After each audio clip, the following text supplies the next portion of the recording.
All right, all right.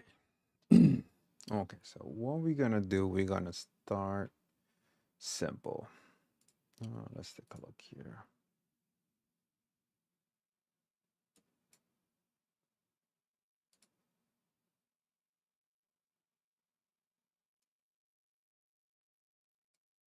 Hmm.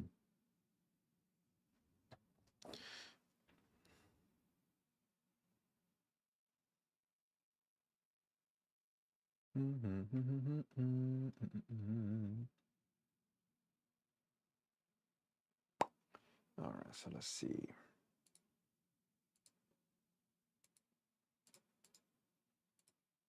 There we go.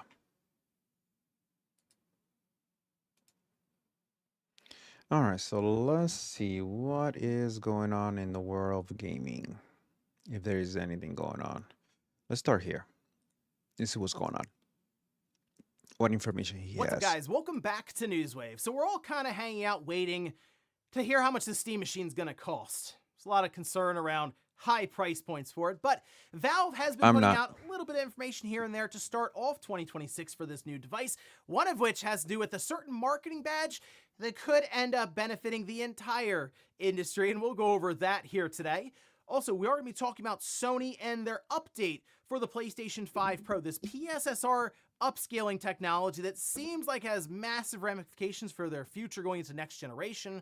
Well, now we have some additional details to even when we can expect maybe this to release. And we also have Sega, who's been working more and more into their back catalog of games, one of those being Echo the Dolphin, and it seems like they have much bigger plans than even I was expecting for this franchise revival. But we'll go over all that and more. Guys, if you enjoy Damn, these videos, make sure you hit that's that like old. button. Helps out a ton. And if you're That's new here to the really Spawn old. Wave channel, make sure you subscribe down below. Guys, we're every weekday morning, 8 a.m. Eastern time, going over the world of gaming news, trying to get you in and out and on with your day in about 20 minutes. So even if there's not a video or a notification, I should say, in the morning for you, just know there's probably a video here for you to check out. And we're going to start today with God of War on Amazon, the Prime Video platform, Oh, as yeah, there they is a got the God of actor. War series that will They be got an heading there actor. here soon. And now we have the casting for Kratos that's been revealed. We can see this is over on Amazon's MGM Studios website, saying Ryan Hurst tapped to play Kratos in Prime Video's God of War from Sony Pictures Television and Amazon MGM Studios. Yeah, I saw Hurst this. played Thor in PlayStation's God of War Ragnarok, bringing established familiarity with the franchise to the role of Kratos. He was nominated for a BAFTA award for his performance. If you see the image, So, yeah, I mean, you can see Kratos there. Okay, that makes sense. The I likeness and stuff. I mean, look, you can the see thing it. with Kratos, with how we have digital alterations, of course, costume, makeup design, all this stuff is like top tier, super advanced. Now, I was never really concerned about the look of Kratos being correct in a live action God of War. It was always kind of be the sound almost. If they get the voice correctly correct for Kratos, I think it'll all come together nicely here. And It's kind of hard to get an actor who can look and sound like the character, or at least give you close enough. So if you can get someone like that actor, kind of resemble Kratos. I mean, he gonna go ball and all, but still, he kind of resemble him.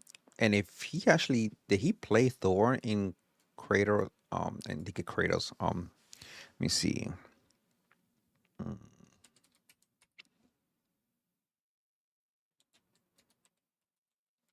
In God of War. Okay. Yeah, he is the one. Let me see. He portrayed the North God Thor in 2022 video game God of War Ragnarok for which he received a BAFTA whatever award nomination. He also portrayed whoever Lee whatever. Okay. Hmm. Alright guys, we have some pretty important news about the guy I wanted to know. Quite a shocker. He's the actor who played Thor in God of War Ragnarok. Now, I don't know what to think about this. I'm not saying, I actually think it's a good casting. That does now that I'm looking at, because I'll be honest, I didn't know who the guy who played God of War, I mean, who played Thor, the voice actor in God of War Ragnarok, something really good. And I was not gonna think he will be. I never looked at his face or how he looked or whatever. I just care for the story of the game. But if he's the one who did it, amen, buddy. Mm. Uh, get my little coffee. Okay, let's go Yeah, back. I think this is good casting. He has So far, familiarity as Thor, and yeah. Thor in God of War Ragnarok, I think was reprised very very well, especially in terms of the voice Mm-hmm. acting and stuff. Mm-hmm. So I'm on board with this. Looks good. I need to see more about it. We got to get that first big trailer to really be able to decide what we're looking at here. We get like you know what they did? Remember what they did with uh shit The Witcher. When Henry Cavill was cast as The Witcher, people was kind of doubting a little until they start doing a screen test, especially with the wig. The first screen test with the wig was not that great, but when they got the second or third screen test, oh, yeah. And then when we saw him on action, yeah, yeah, he became Geralt. Geralt. I'm sure I say Geralt. He became Geralt Rivia. Yeah, but it's always the bad thing is whenever you have a actor who can really put his all on a character, anybody else who comes after that, yeah, is a problem. The actor have to come in out of nowhere and switch the script and give you something unique, something new, something amazing, so you can kind of forget the other one. Because when they do it, when someone do it first and they do it good, it's very hard when someone do it really good at the beginning. But if when they do, for example, like, and again, Henry Cavill. At first we kind of had a doubt, but when he did it. And after that is it's over for anybody else who want to take the mantle. It will be over, done. There's no going back for anybody else. Mm, Here with God of War. So here's hoping we see that here mm, sooner rather than later. Also, we do have a new game trial that was announced for NSO members over on the Switch too. This we can see on Nintendo's website, saying from January 15th at 10 a.m. Pacific to January 21st at 11:59 p.m. Pacific, Nintendo Switch mm. Online members can download and try the full EA Sports Madden NFL 26 game on the Switch 2. Now, if you do really like it, it'll be 60% off with the sale ending January 25th, 11:59 p.m. Wait. Try the latest trial. Yes, Sport Madden. Okay.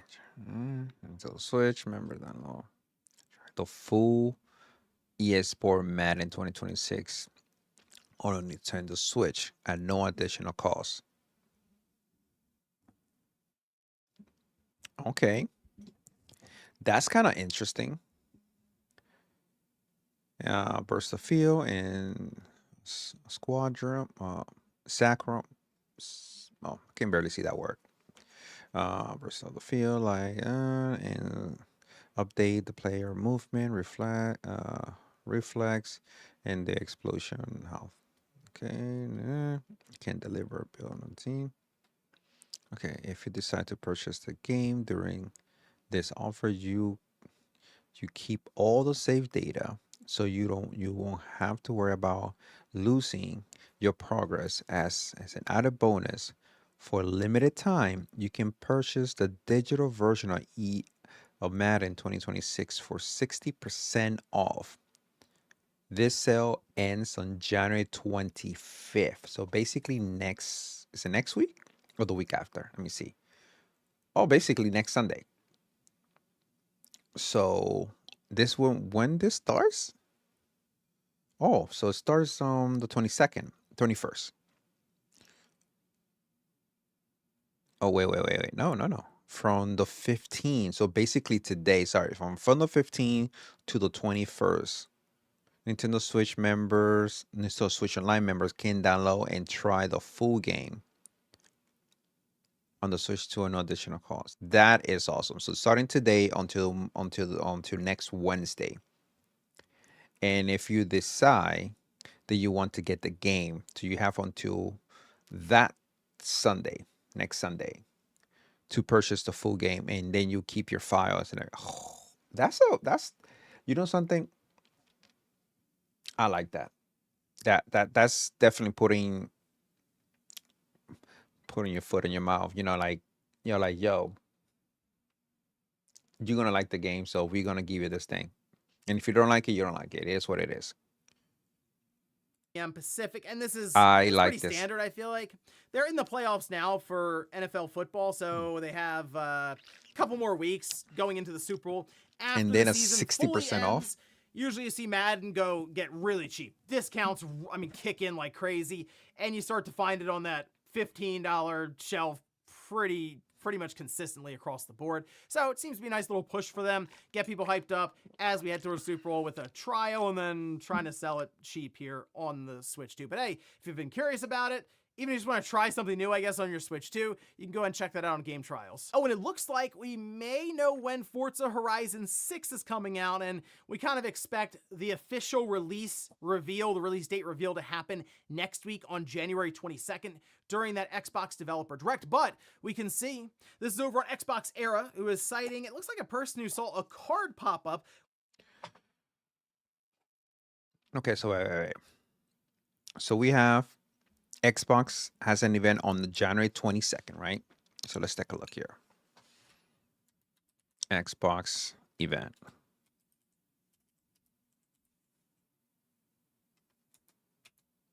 In January. Okay, so it's gonna be on January 22nd. Then we're gonna have No Rest for the Wicked, January 22nd, 2020. Yeah, so the update for this is gonna be on that same freaking day. Means, see, there we go. Release January 22nd. Okay. So this is just the update. I'm playing this game right now, but this is for the co-op update. It's coming on the freaking day. Let me see. Okay, gameplay introduction for multiplayer mechanic, where up to 4 player can team up and fellowship and take. All right, let's take a look here. And there are more stuff coming out on that same day. So the 22nd is being a little busy for me. So this is going to happen. This is going on too. So yeah, it's being a little freaking busy day. And that's going to fall what? Next Wednesday, or is it? Next Thursday. So it's going to be next fucking Thursday. Shit. So next Thursday is going to be the 22nd. So basically a week from today. So a week from today, man, that's going to be a busy. And what time is Eastern time? So 1 p.m. Eastern time. Okay. Do Apple have any event on January? Let me see.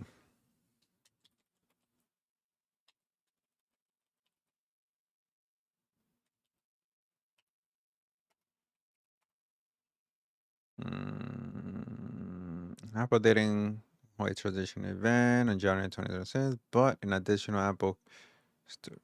Oh yes, I've been hearing about this. The Creator Studio. I gotta look at this thing. Available starting on the 28th. So you get pages, compress, main stage, number, okay.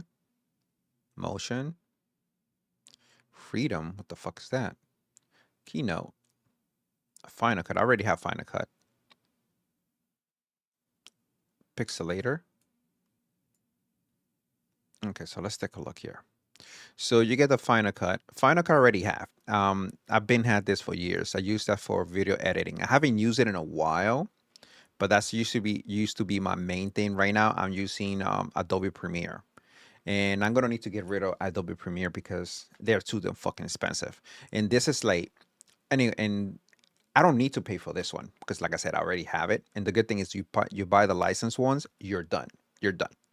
Um, Logic Pro. I always wanted these. I always wanted this. This is an audio thing. You can actually, if you're into music or you're creating your music producer or an artist who are trying to make your own music for the first time, this is great. Pixelmator, whatever. I'm not too sure what the fuck is this is. Let's take a look here. So this is final. Oh, so are they gonna change the icon too? Hmm. Okay, so there we go. Creative image and design made for everyone. Edit and designs using intelligent tool that bring your vision to life from social posts to billboard. Pixelmator Pro simplify every step of your project. Effortlessly customize vector designs or typographic, then let a powerful feature help you imagine. Okay, I need to know more about this because I need to find something to replace Photoshop.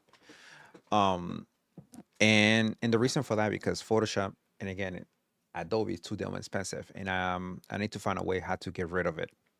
Um, if this is a viable option, I may switch over to back to Mac. I have a Mac, and I haven't really, I'll be honest, I haven't really worked on my Mac for the last year and a half, almost going to 2 years. Um, and I have an M1, so I prefer to work on Mac more than anything. And I actually install OBS. The OBS is what I use to stream. So I install OBS on the Mac. Um, what I could do, what I could do is probably, hmm, I could technically link my Mac to be my stream software if I wanted to. Or I could just do the same thing that I'm doing and just what I can have all my, because what I do, I let Twitch to record my files, and I can go to on my Mac and basically download my file on my Mac and then edit it that way. Instead of doing this whole transfer back and forth, I can just do that. Okay, so something's already on the phone, but they have it on this thing. I gotta really look into this because what I do, I will prefer to buy it because when you buy it, they you can always use it. You don't have to. You get all the updates and everything, and that's what I. Again, that was like ZBrush for 3D modeling used to be until they got bought by this stupid ass fucking company who kind of took that license away. Let me see ZBrush. It's called Max. Yeah, there we go. This company bought them several years ago, and this is what you pretty much you could do. Let's see.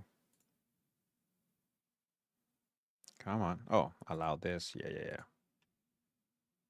yeah. You're not playing? Okay. Something's going on. What the fuck is going on? You mind? Because see, my stuff is running fine. Hmm. Rito and Proceed Brush. Let's try that. Let's try to refreshing this page again. Okay, now this stuff is looking better.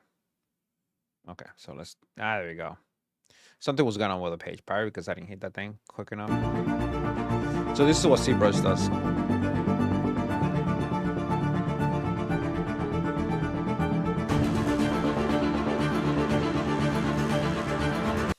Okay, so you're already seeing a couple of characters or a couple of games that are already familiar with ZBrush. And that's because it's an industry standard software.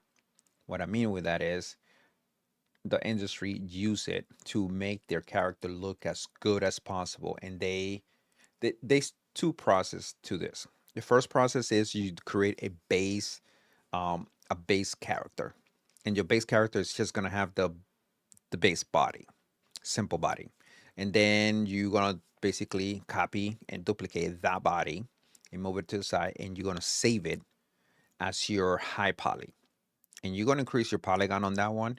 A couple more, just a button to press, and it's gonna increase the density of polygon, and then you're gonna save that model and send it over to ZBrush. Or you could just leave it the way it is and send it over to ZBrush, and then in ZBrush you'll be able to create that, add more detail to that character. So for example, let's say you want like a shoulder plate. You highlight the shoulder on the character, and then you pop that out. You're using the shoulder design to create your shoulder plate, and then on ZBrush you can kind of stretch it out because you already have basically like the mold of the shoulder, the molding of the shoulder. Then you just pop that out, and then you should start building your shoulder thing from there. And that's usually how you would do it. There's other way to do it, but that's one way. And then you can kind of create your model. The same thing, like if you want to get some clothing, you can kind of do the outline of the clothing if you want to, and just pop it out a little bit. That's like the quickest one. The other one, the simplest one of them all, will be using marvelous. I think that's what it is. Let me see. Marvelous. Yeah.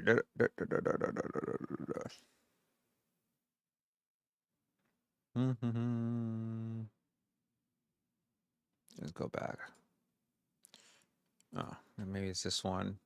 Yep, it's probably this one. Yeah, I was typing it in. So this one, it has to do with material, clothing. I said, oh. So basically, you can design your clothing line from here, like your armor, your stuff like that. So you can kind of do simulation for clothing. So you can see, you can simulate wind and stuff like that to see how it works.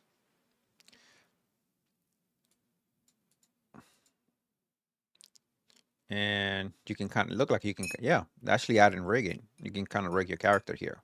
So you create your character and you get some movement. There we go. Oh, look at that. They got an animation going on. So you got some wind simulation. So playing with that to see how the clothes is going to react as a being simulated. But this is how you design it. So you see how it looks. You break it down. This is how you design clothes in the real world. And then you go in and attach it to your character. That's how you would do it. But of course, you can do a monthly payment or you can do a yearly subscription. Okay, so it's like almost $500 for a year subscription. Um, let's see here. I think you can also kind of buy the version that they have. I think you can. Mm, I say I think. Nah, 100% sure. Maybe they're not. But most of the software they used to have one purchase thing that they give you the subscription model or the last one. The other one, the main software is Maya. And the one you need to get it for most people is going to be the indie version. The indie version is like $500 for the year. And it's basically the complete full $2,000, $3,000 model of the thing, but it's for people who are using it to learn how to model. Oh, see, this is for 49 bucks. What the heck is this? Maya 20, 24, 25, 16 for Windows, Mac. What? Okay, your Maya license include full access to all the features and will be issued directly to your Autodesk account. Please ensure that the email used during the checkout match the one associated with the Autodesk account, as a license will be assigned to that address. Huh. Okay, and if you currently don't have this account, you can create a one, yada yada yada. This is good, but how long is that license? Is that permanent license? Okay, so let's take a look. Okay, your Maya license include full access to all the features and will be directly to your to ensure that you have an email yada yada. License is typically activated within an hour. through and make it up to 12 hours during the not working. And this is what I like because you can. I mostly was doing my editing for my models on and Mac all the time, and and it works beautiful Mac. Um, the problem was the the navigation. Navigation was basically a headache. That took a while to get the animation, the navigation down pack. After you learn that, then you end up finding out that every 3D software use the same navigation feature, and you actually able to navigate all your 3D models or 3D environment the same way. It's just everybody has a different way how to model and how to do things, and sometimes they call certain things a little different than others, and it takes you a minute to figure it out. So sometimes the best thing to do is just how do you do this? How do you do that? And you just say, okay, from Max 3DX, 3D, whatever. What is the other one? It's called. Is it 4D Max? I think it was 4D Max or shit like that. Um, let's go. I just don't want to type this. Just to remember what was the oh there 3ds Max, not 4D. So 3ds Max is the other one. It's basically like Maya, but this one is also it's the same fucking company, but they have a different way how to model, and I hate it. But they do have a lot of features. I wish it was in Maya. For example, there is some programming that people have done, like little plugins that you can actually do a mesh here, and you want a specific design from that mesh to be part of the other mesh, and you can kind of put it together and it just merge it together in a way. You see, like with Maya, you either have to I don't know if I haven't messed with Maya for the last 5, 6 years, give or take. So with Maya, you have to either figure it out how to model that design into your character or to your model, or find other ways how to make those quicker because sometimes they will use the paint. But with this one, you could do a model, the base model that you want, and then you can make the design thing separately and then try to merge it to it. Especially when you're trying to make a gun. When you're trying to make a gun, guns sometimes have a specific detail that is not straightforward, like a AR-15. Let me bring it here. Grab this right here. See if we can get a zoom in on this. Come on. I just want to show exactly what I mean. Do we have a bigger picture? Okay, for example, let's just use this scope here.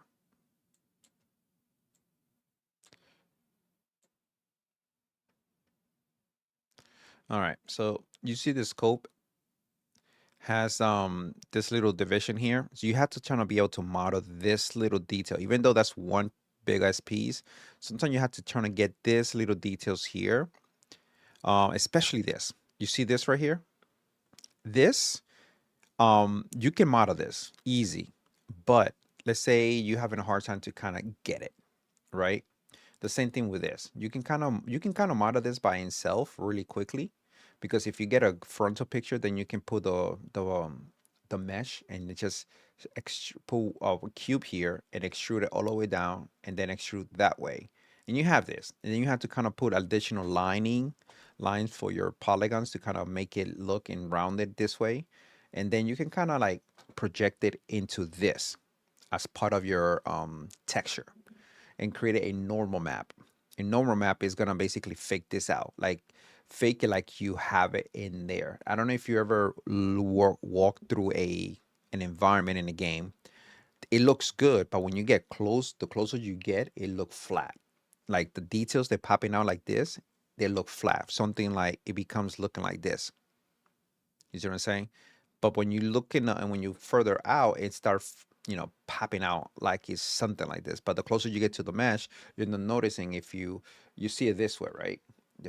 from the face, and then you move your character to the side to kind of get this tilt there, and you want to see the let's say the wording here to basically pop out. From here, they look like they're popping out, but from here, they look as flat as that wall. You understand? As flat as this wall. But when you do this, it look like it's coming out. But when you do this, they just disappear. It's not there no more. It's not popping out a little bit. So you can kind of see the mode. So that's what you create a normal map. A normal map give you that illusion. And there are other things that you can do with normal map to kind of use a slider and then force them to come out a little bit. So they can kind of look like it's there. It's a way to cheat the system. It's a way to kind of make the system give you an illusion. Are you getting those? But anyway, so for example, like I was saying, like details like this, it's easier if you model this detail separately, not into the mesh. And then you can put it here and you have it. You just slap it on top of it and you hit a button and it just get rid of the model you created. For example, like the model with this little design, just this design only, that little piece. You can get rid of that and it will basically merge it into your model. Let's say this model was one piece like this all the way through, nothing here. It was, you see how this is flat? Imagine all this being flat from here to there, flat. But you want this detail. Now you can create this separately. You put it there, and then you basically in a way, I forgot the word, but it kind of dig in there and make that model part of your the second model. So that's one thing that Maya did not allow you to do. You had to manually build it. But with 3ds Max, you can kind of do both things and they actually become quicker. But Maya had a whole bunch of other things that was a lot nicer too.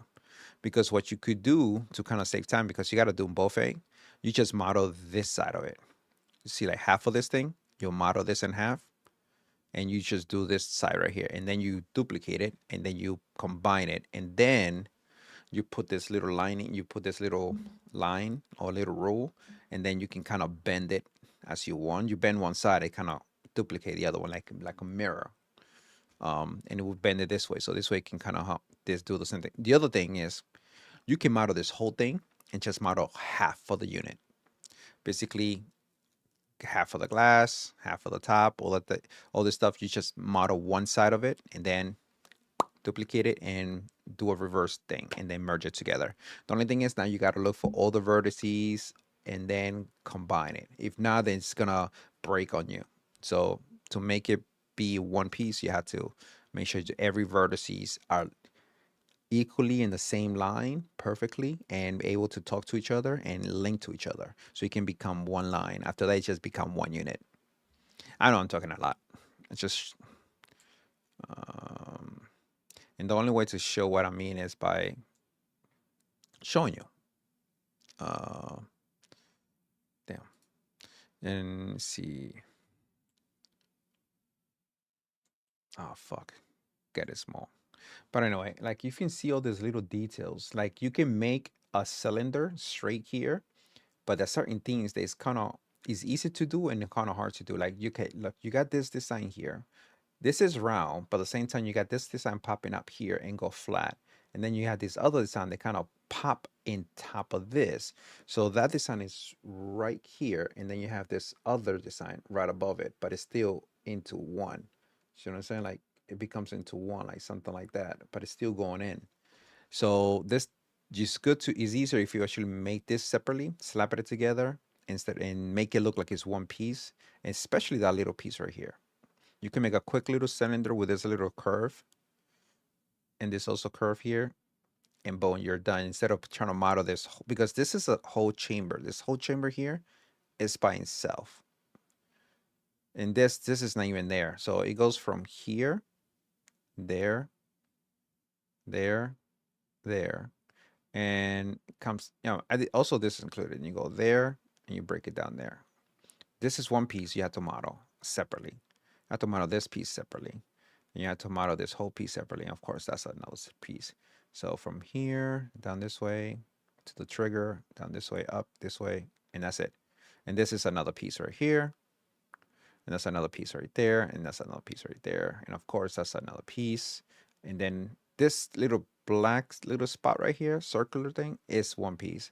Then this is a straight cylinder. and this is another piece, and there's another piece. But this, all this right here, this piece right here, you can make it into one. So you model this and you just extrude it forward, and then you can actually extrude from here lines and then make it circular and pop it there. So you can kind of cheat the system a little bit. So unless you're gonna need to take this off in the game and doing a new attachment or whatever, like you need to do that animation, then you have to do it separately or whatever. But if you're not doing that, for example, and you just basically like do like switching parts and they automatically go click, click, click. Like you switch a part, it automatically just switch over to that new part without doing the animation of screwing that thing in, then yeah, you can kind of skip that part and just attach it like basically like crazy glue, whatever. Um, things like this, things like this also are easy to do. You just create a thing that has this shape, you slap it in there and it deletes it. And you say boom, boom, boom, boom, boom, and deletes it. And then what you do, you just create one side of these, right? Because this will be one long polygon, and you break it down. And each of these has a line in between here and there, and then you have multiple lines coming out from each edges to kind of hold the piece together. Because if you do high poly, it's gonna break because they have nothing holding it. So imagine each this corner is linked to this corner or link or even coming down this way. You can have it to talk to each other like this. This corner will be tucked to this edge and then connected to this one. So you can do that. Dup, dup, connect that, connect that, and they'll connect each other. But anyway, you basically create this, and then what you do, you duplicate this. How many corners this thing, to say, has like five, six corner, right?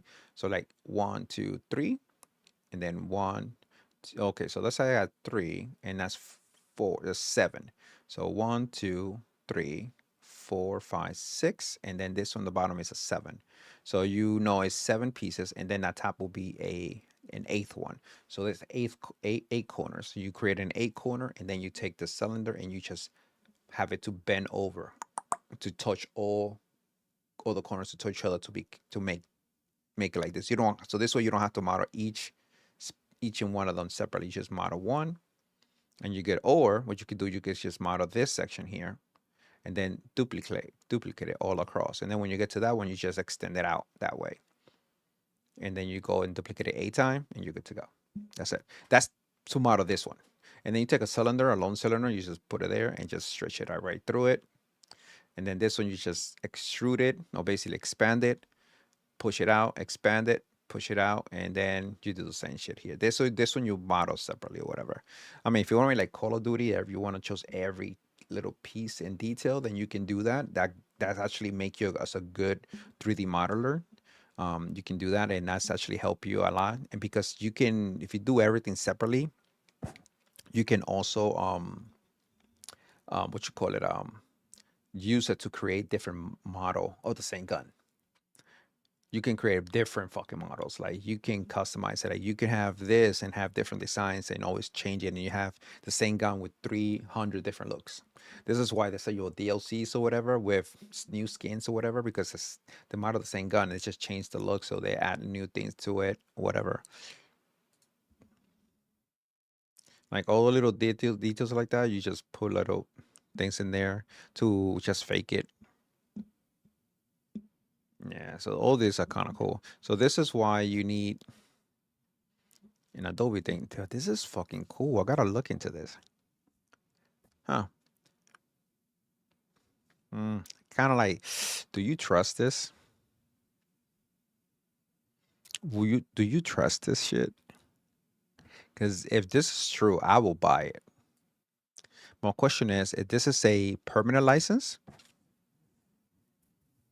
Because the thing is, okay, all this is other things. This, you need to do this. You need to save your model, so OBJ, to send it over to ZBrush, to this thing here, so you can go ahead and do the polygons. Let's jump further. You can see.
Okay, so when you're in ZBrush, this is what you're doing.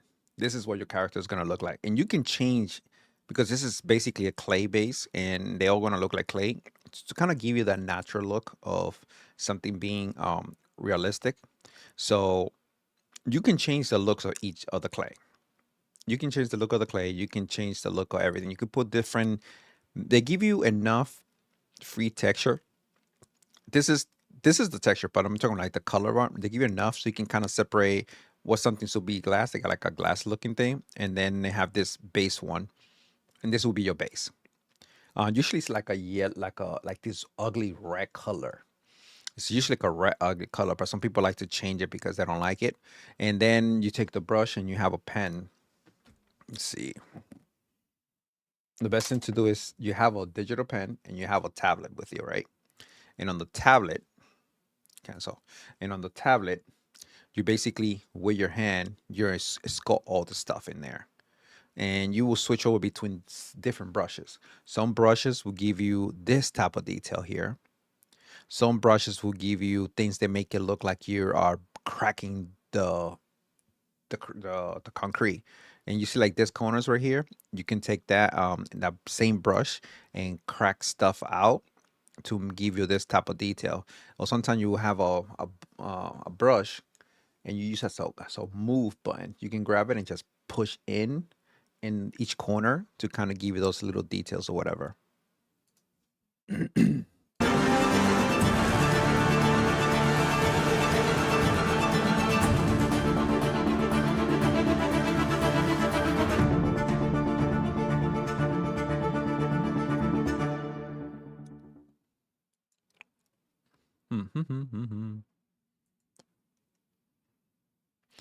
And this, yeah, as you can see, they started doing this iPad thing. So you can kind of work on your computer and transfer your file and then work on your iPad because iPad was not able to hold on its own. But I think you need the latest chip to be able to do it.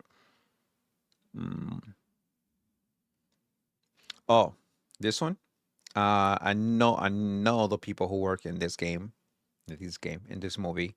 Not, I'm talking about now knowing on the thing. No, physically, I know them. I know everyone who works in the Marvel studio. I know people who works also in the Alien movies and stuff like that. Oh, this is the brushes that I'm telling you. So each thing is a brush. So you select one of these, and it will do a special detail or effects on your model. Some of them are really good to kind of create this little under the skin muscle thing, a detail. Like you have something nice and flat, but if you want to give that definition of your muscle, for example, like you see like this definition here, example like definition like that, because it's an angle, and you see how that muscle goes from here there, and you turn off because if you don't, you're not gonna see this. It's gonna be nice and flat, right? You see how my hands a little relaxed, but if you stress it out a little, you get more detail, and you can kind of see how the muscles turn to pop out a little more, right? So you can kind of model this type of details in there into your arm if you're doing an arm. And you see this little, you can use that to kind of, instead of making a line to do that, you kind of take it and you draw the bulge part, the part of it's bulging out to make it, and it kind of creates the extra wrinkle line. And so you don't worry about the wrinkle, you worry about the thickness, and you kind of model the thickness. And then here, if it's too thick, then you can kind of like slowly blend it in into the model so it can kind of look like a nice blend. I want to get a tablet, a big drawing tablet, at least 24 inches to 30-inch tablet, because I want to start doing this. And this way I can kind of do modeling and doing this stuff live. And I can go to ZBrush and start working on a character or start working on an environment or something. This way I can see what I'm doing in real time.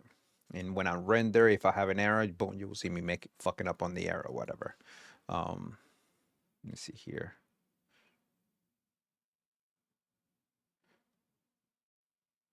Mm. I gotta look into that. I don't know if it is true, but because from here, if you go here, you can get a license from them, and it's like you see right here, 1 year, $2,000. $2,000.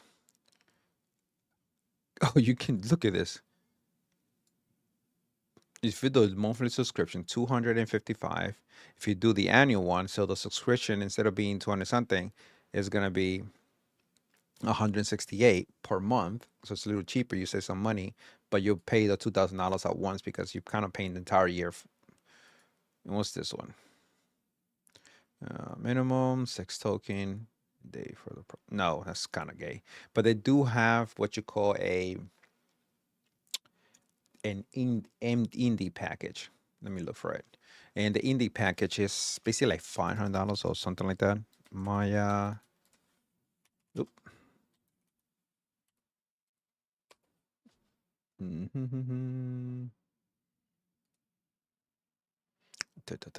Oh, what the heck? Hey, oh, there we go. Let me see. Was this the indie one? Yep, indie software. Get access. Let's see. Don't know. Oh, 3D Max. Oh, this wasn't here before. That wasn't there before.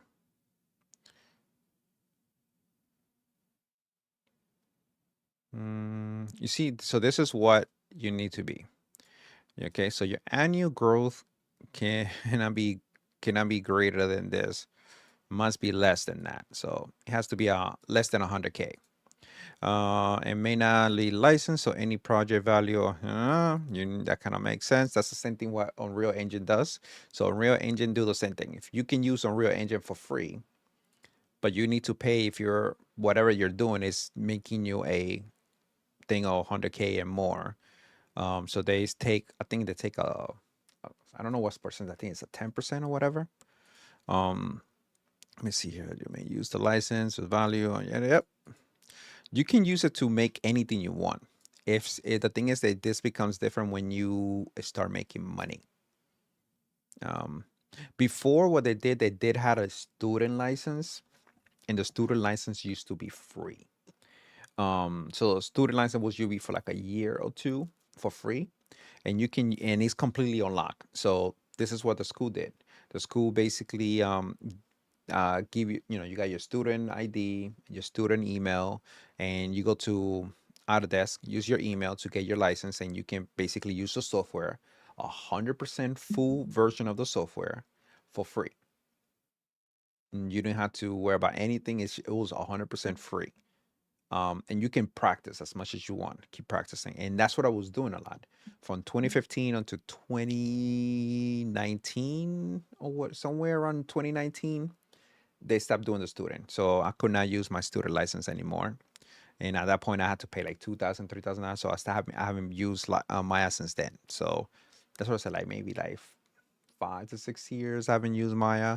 I have all my shortcuts already saved on a file. So whenever I get Maya again or pick it up, because I need to go back, I basically will bring my shortcuts. And I mean, my shortcuts are industry shortcuts, meaning you're not gonna find it anywhere, um, unless I give you a copy of my stuff, and then you can upload it. It has special coding and stuff like there to kind of help you do things that normally the software doesn't tell you how to do it, and sometimes it's buried deep within the code, and it's hard because this thing has years of being made.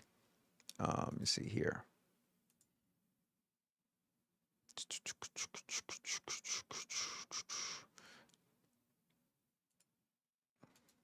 Let me see. Let me see, what is this? Okay. I guess he's gonna give you the price now. Oh, that's not too bad. Ooh, that's way better than I would thought. So if you want Maya 330, that's not bad for the year. That's not bad. That's not bad. 330. I don't need this one. Get the fuck out of here. So for 330, you can get Maya, the indie version. Basically, it's the full version of this. It's what the industry technically use to make games, to make their character for the environment, because you can make you make all your 3D models, and from your three when you make all your 3D model, you can also have texture. And they use They kind of have a thing with and now the thing is they already got bought by Adobe. It used to be give me a second here. Adobe.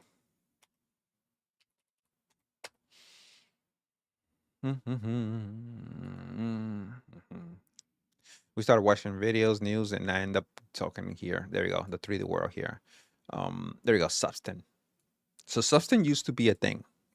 I used to be a major Substance user, and man, where is it? See here.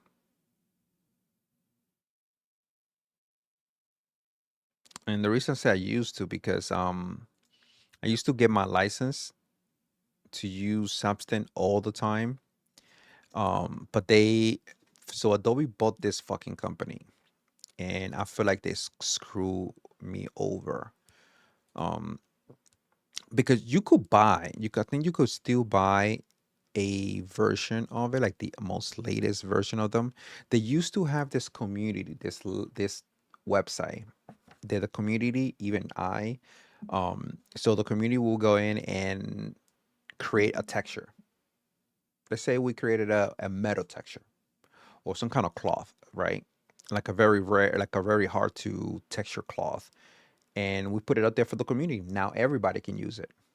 So as long as you're part of the community, you get it. First, you have to basically you use getting a lot of updates, and then when there was a major update, because you bought a license, you get a major discount.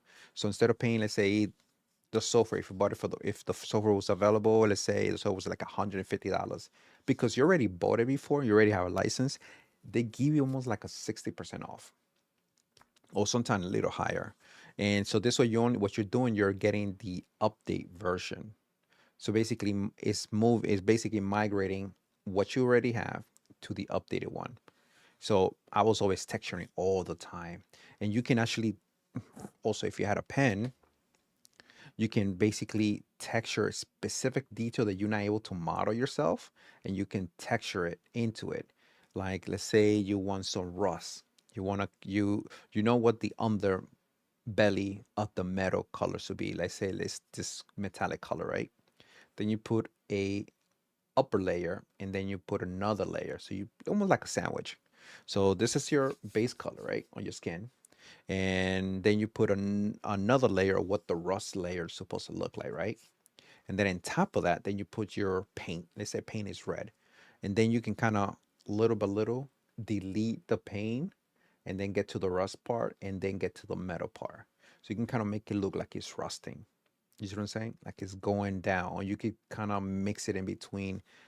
Dude, you can get crazy with texturing, and sometimes you last hours just going crazy, see what works, what doesn't work. um Give me 1 second here. So I'm gonna load up. This is my website. For example, like this, things like this.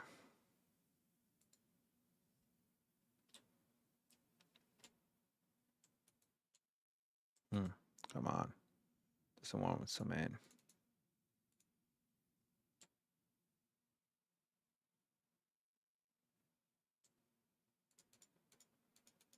No, come on. All right, so this things like this, you get to do things like this. You know what I'm saying? Like you can do this frosting, bend stuff, make things dirty. So this, that's what I use. That's this software here. This one, um, come on, stupid system. Okay, there you go. So Substance Painter, this is Substance 3D. 3D is for you to think, but they have the Substance Painter that allow you to do things like this.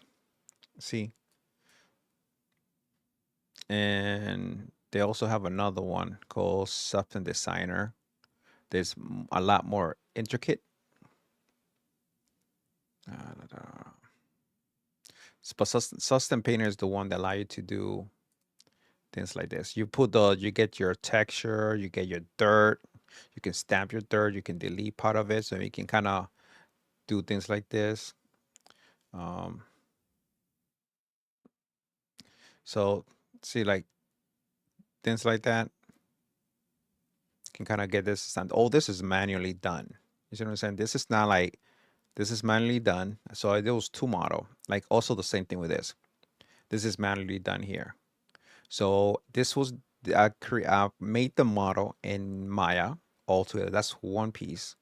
This is one whole piece. This is another piece. So it's three pieces. 1, 2, and 3. So from here, there, that's one piece. And from that line to this part, that's another piece. And this is a whole nother. So anyway, so you basically model this. This is the hardest one because I need to get these fingers to come up and do this. And then I took it to ZBrush and I copy it, duplicate it, took it to ZBrush. And basically in ZBrush, I kind of put all this detail with the brushes. So I found a brush that kind of do this, and I end up doing this. And this is from a real pipe, smoking pipe. And then all this design, I just use that picture to kind of get some of that detail in there and slap it in there. And then what make it come to life, especially like this dirt and grind here in the corners, was Painter, Substance Painter. Allow me to get there. I'm trying to find something that can show some Substance Painter.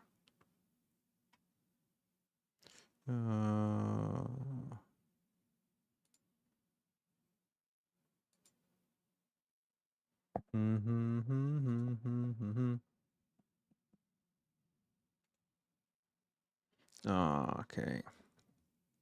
Okay, you can see like this is some of the stuff you can do at thing like this.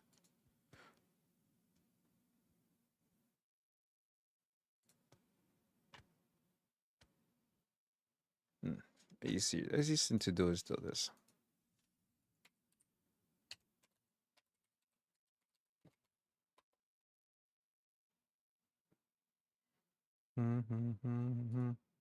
All right. A while back, I started to So and then baking it down into a texture file.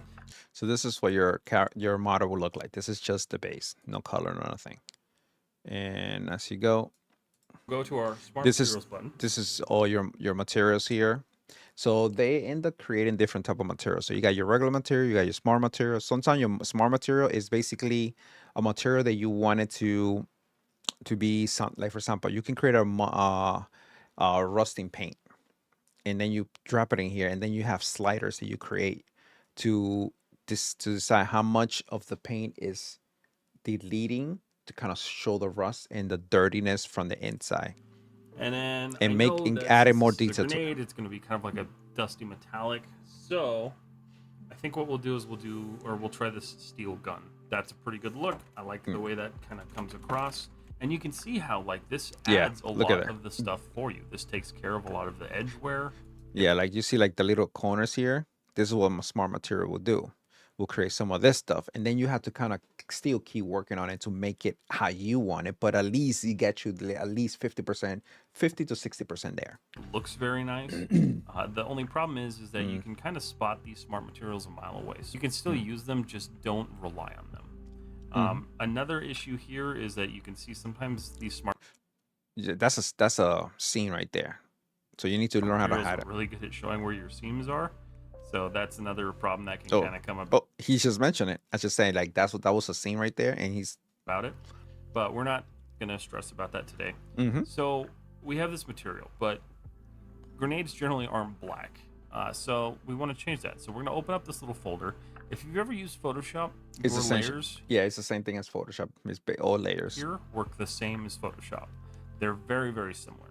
So we'll go down to this metal material, because we know that's kind of our main material. And then this is going to bring up the properties down here.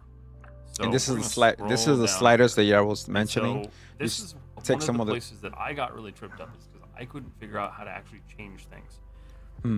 So down here, your material setups are basically generally the same. Oh, this was a Your year color, ago. Your height, your roughness, your metal, they all have these little buttons that you can turn on, turn off. There are different attributes that you can adjust. So you can see metal. You see, the thing is that everything has a specific value. Everything has a set of value or a mathematical code in there to be what it is. Like, for example, if you want something to be glass, there's specific mathematical code for glass for something to look like glass. Like we can make this immediately into like a glass grenade, but you got to know the value for it. The same thing, the value of how how how um how much roughness or basically the heights or spec of roughness or metal of something it is. So there's a lot of things that you have to kind of think of it. Like the spec it will be like how shiny something is or not shiny. So you kind of work with those. So the same feature for that will be the roughness. So you kind of mess with those things. So for here, we're going to go to this advanced parameters, and we'll see this metal color. We'll select this, and you can see from here, we can change our metal to whatever color we want to. So we'll go to green. We're going to go to a nice Look at those army details. green. It's actually kind of more of a yellow. There we go. That's kind of nice. Okay. So The other one is if let's say you have a real model or real grenade picture of a real grenade and you have it in your computer and it's and you have taken away the lighting, everything they make that grenade look darker because there's a way to doing that. If you know how to take the picture and get rid of of those extra information, you can do that, and then you can go into the color thing, and if as long as you have the picture on the side, you can go and use the color grab and you get the specific number of those colors and automatically apply it to this. So you are 100% accurate with the color. So that's one way to do it. that's kind of how you would go through and adjust that. There are tons of parameters in here, and I suggest going through each one of these and just kind of seeing what it does. I haven't used this in a minute, so if I had to start using this again, I had to go back into relearn this shit again. And playing with what And the it was different so much fun. materials. And the thing is, I used to use the software before it became very complicated. So basically, every time they came up with a new feature, I was already in top of it because they had simple way to do things, and now they added into it. So it's like you learn this, and they keep updating. They added this. Now you're working on this. So this and this are working together. Then and they're adding this, and then now you keep climbing the ladder. So by the time this thing became a major industry thing, I was already a professional because I was this and they fucking won. This software came out like in 2013, around 2013, between 2012, 2013, and I was already in it. I was in there. But they had their own website, their own thing, and before they even went to the market, I already part of it, and I was using it a lot to help me get my texturing and stuff like that. And I got good at texturing with this thing to a point where by the time I graduated from school and for example, Mortal Kombat, the people from NetherRealm, this is what they use to texture their characters. This specifically is what they use to texture their characters. And right now, 90% or maybe more, the industry is using this. This is why Adobe ended up buying them because they knew the industry is going to be using this. The same thing how a lot of people use Adobe Photoshop in the industry to do a lot because you use Adobe Photoshop to texture your stuff. You get all your stuff into Adobe Photoshop and you can transfer it back over here. So having the software to kind of talk to each other and be now the same in the same company just make it a lot easier. Can do.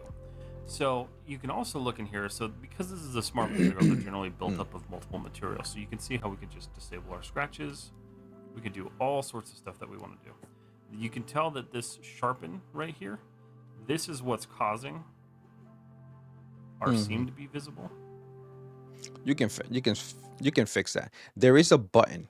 There is a button that you have to press and it will get rid of your seam. So what it does is kind of move your texture to a certain parameter within the UV layer, and it kind of hides the seam. It does. So you instead of you trying to figure it out how to hide it, it kind of does it. So it knows where your seam is, and it hides it in between it, in top of each other. So I'm actually just going to turn that off because we don't really, it's not really affecting all that much. It does kind of crisp up the details here a little bit, but that's okay. So you can kind of see when we turn that on, turn that off, you see what it's doing. It's sharpening up that material and kind of bringing some of that detail out. You can leave it, you can not leave it. It's up to you, not a big deal. But that's how you kind of apply your first smart material. So what if you want to just start without doing smart materials? How do you go? For example, if you're really good at this, if you get really good at this software for texturing, you know there's a fucking job for this. In the industry, you can be just a texture person. And what you do, your entire job is to create smart material for the game. That's it. That's fucking it. You create a smart material that people can just, okay, you know how in some games, not in some games, a lot of this game nowadays, you can change your color, you can do this, you can do that, and for some reason everything works out fine, like it looks good no matter what you mix and match. Because sometime back in the days, when you used to not model but texture something, you texture it to that material, not material, but that object. So however you wanted the object to do, wherever you wanted the cracks to happen, it had it. So a smart material, what it does, and already knows what the armor you have, and it applies all that work on your behalf because you already did it way in advance. So anything you do it, you're gonna know which side is curved, so where the cracks needs to be, which side is round, so it's gonna do whatever it needs to do for round, which side is flat, so you're gonna do things for flat, things like that. So it's gonna work with things, it's gonna figure shit out like that. So if it's a gun, it's gonna understand it's a gun and it's had this type of weird shapes. So it's gonna know what is like an indentation, what is a curve, what is a flat surface, what is a round, all that crap. It's gonna figure that out and put everything to make it look good. About doing that. So what So we'll do, most people's job will be, you have like 4 or 5 people. Their job all day is creating smart material, smart material, smart material. So the only thing the artist would do is, okay, I got a smart material for a tree that I just made. You grab that, slap it in there, and the only thing I do is just use the sliders to kind of take some of the certain detail or bring some of the details in and out, because the smart material will have multiple different layers of things. So you can actually take like the main body of the thing, and you want to the tree, for example, and you want to see the inside, like the wood part or the wood fiber, and that's what you want to do. Then you do the slider and it kind of starts showing you those things, so kind of look like someone is chopping on it, or nature have fucked it up and bears scratch on it, and you can add things like that. It's kind of cool. we'll delete this. We'll just start fresh. So we have our grenade body. Where do you add color? Where do you paint? So if you go up, And also there's another way to get rid of this. So if you when you bake the normal, or your basically your normal for your AO and everything else, those things will be basically giving you the shadows and stuff like that. You're kind of getting all that stuff off the back on the textures, on your normals or whatever. See, like no, like your texture set right here. Let's see what he has here. Grenade body. I would like to click on some of this stuff so I can see what he has. But anyway, let's see what. up here to your paintbrushes, you can see we have this big list of paintbrushes. So there's a couple of ways you can do this and a couple of ways that I like to do this. You know, for this map, we probably only need color, but we'll kind of use an example to show what happens as you adjust some of these settings. So we're going to change this to that kind of more. We're going to just paint. So we can paint through here. I don't like. I will not do that. Large portion right here. And this is nice because, you know, you have your paint layer and you can create layers and you can add to them and do whatever you want to. Here. And the best thing, this stuff become non-destructive. So if you do something you think you're fucked up, guess what? All this is fixable, easy. You're not fucking up the whole. You don't have to start all over again. Change our color. And you can see the fill layer already, just crank it or we pull it in. You can see that Look. adjusts whatever stroke we applied. So this is like a base material. This is going to control everything. We can change the roughness of our material. See how We can it also kind of change the cheating metallicness. to make it All look of like these it's things popping can be out adjusted here. when it's This is not. why I like using fill layers, because they give you a little bit more control when it comes to painting. And then as you paint, and go back to our mask and paint, you can see that we paint that same material everywhere, and you don't have to change it per stroke.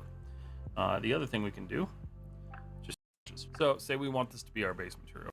Now we have this really kind of bumpy and almost gross looking surface. And you can see that'll apply. Now we have this really kind of bumpy and almost gross looking surface. But from here, we have this As you know, the grenade didn't have any of that. nice layer sitting above our color that allows us to add some height to it. You can do the same thing within the map, and I'm going to show you how to do that too. So this kind of gives you an idea on how to add your layers and kind of build your materials on top of each other. But what if you want to build it inside the material itself? So we'll go down here. We'll go to our height. We're going to choose that same 3D Perlin. I think I chose a different one, but that's okay. This is actually a nicer one. And so we could look at this. We have all these nice ridges and bumps, but a Little little detail. bit too much for this material. Yeah. Way too So, much. we'll come in here and change the position. You can see how this kind of removes detail. It removes the actual like amount of distortion. Like, And the thing is, you can use that to kind of, instead of remove the detail, you can use it to become your oxidation, for example. Let's say this is where you want, because it's randomized, you want some of this stuff to be the other way around. Instead of adding and putting bumps in there, you want it to delete stuff from it and make it look like it's rusting out. It's rusting, inward. material-wise. And so we want a little bit like that, a little bit of speckling, because if you ever look at grenades, they're kind of like pressed metal that just like was crappily put together. And then from here we can change a bunch of different options. We can change our scale, we can change all sorts of stuff.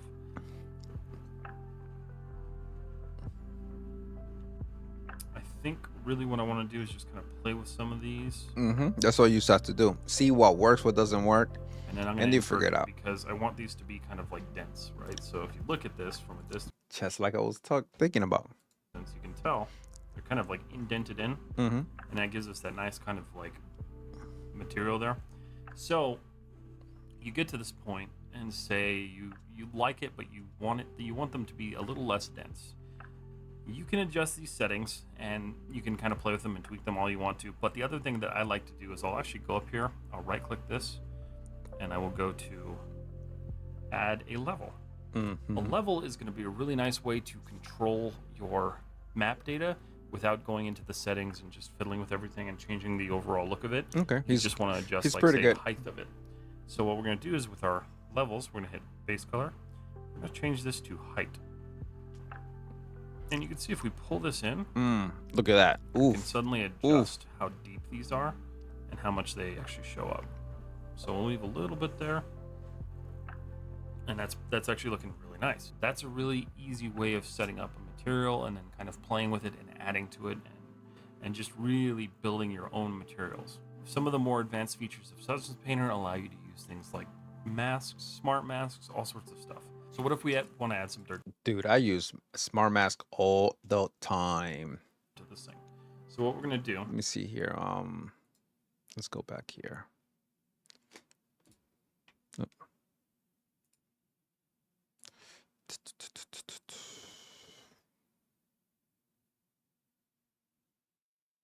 You see, like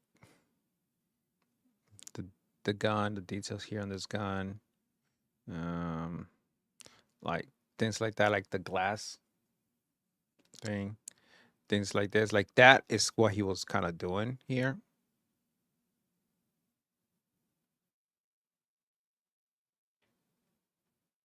This is I didn't, and this is some bullshit one. I did this in school, and like I just put it here for shits and giggles. I got to get rid of it. Think I had a thing for this fridge. You can kind of.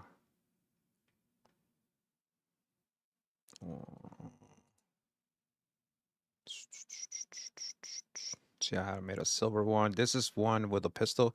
Kind of the funny thing is though, because this is the actual bullet, not the actual, but this is a 3D model that I made of the bullet. Kind of look like this, like the teacher was like, "Hey, that kind of look like a lipstick." So model this like that. This is in the same software. While I was texting, texturing.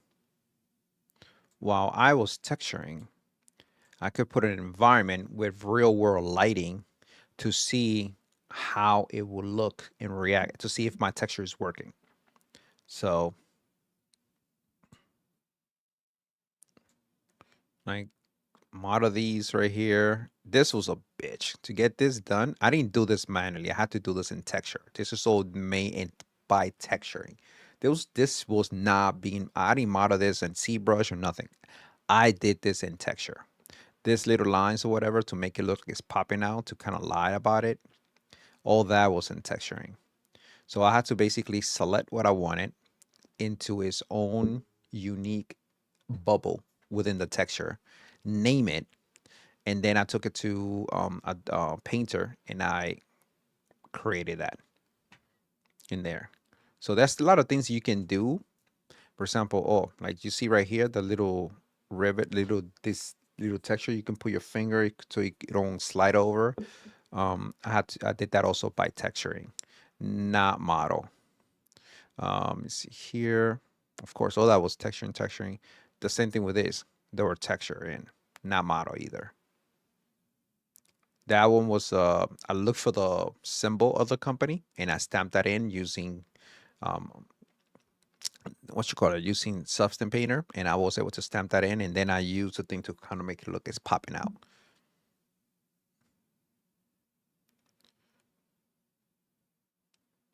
Um, there is um, this is some of my sketches here. That's one character I sketched a long time ago. I really love this thing.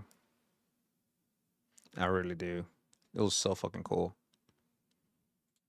I had to go to the zoo and look for animals, and I landed on this was a leopard, whatever it was, and I had to draw this thing.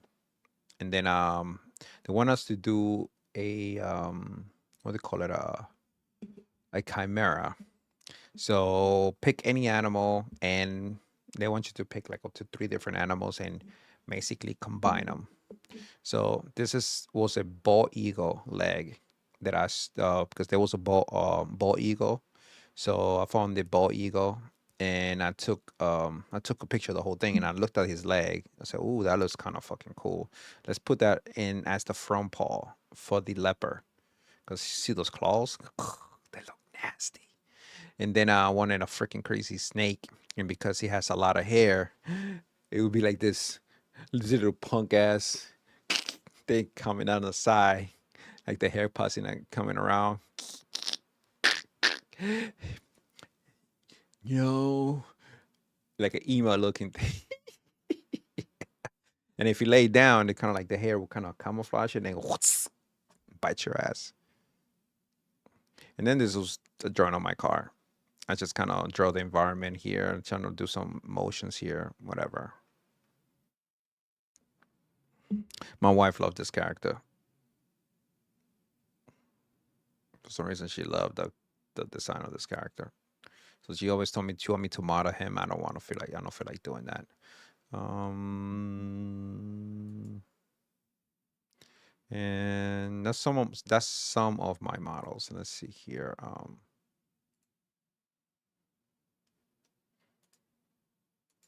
There's another one called Art Station.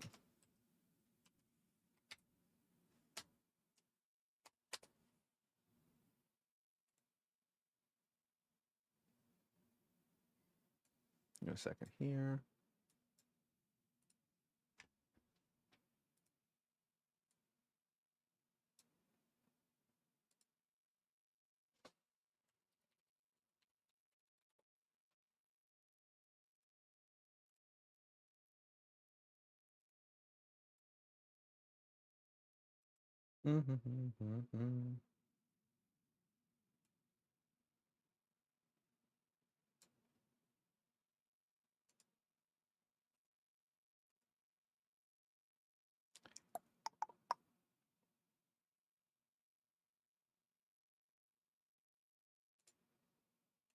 Ah, da, da, da, da, da, da, da.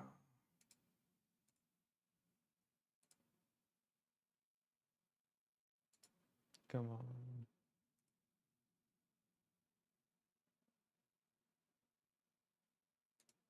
Hmm.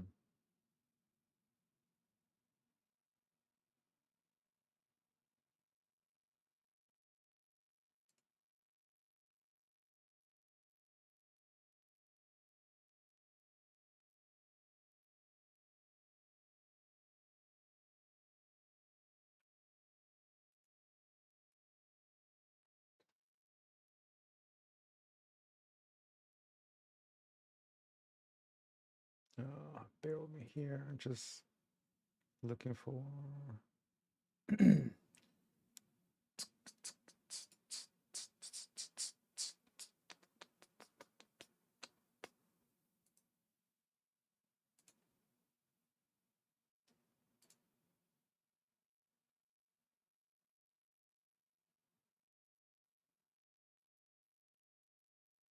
Hmm.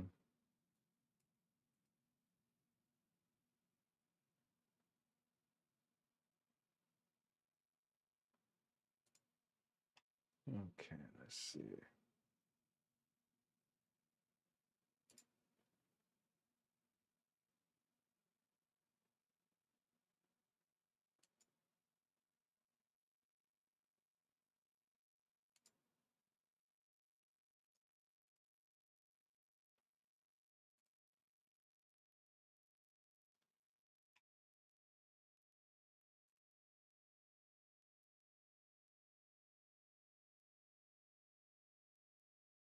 Um, um,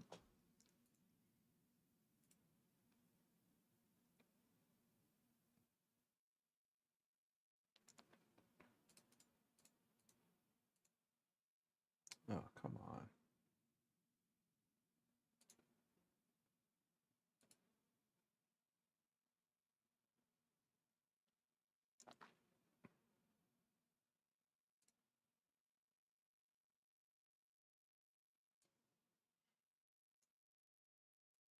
Okay, so I think I got it here. So this is one of the model I was mentioning that I showed you earlier. So this is how the model looks in 3D.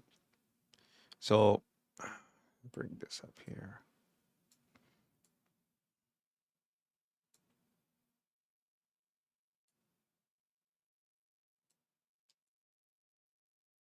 See, there is these things here. So you can see this is what the mesh, that's what the mesh look like. That's what the 3D mesh look like here.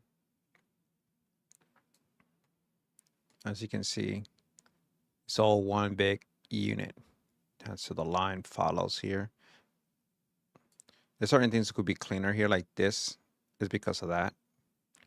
The elbows, the little finger elbows, they needed to have some additional detail to be able to hold. If not, they would not be able to hold.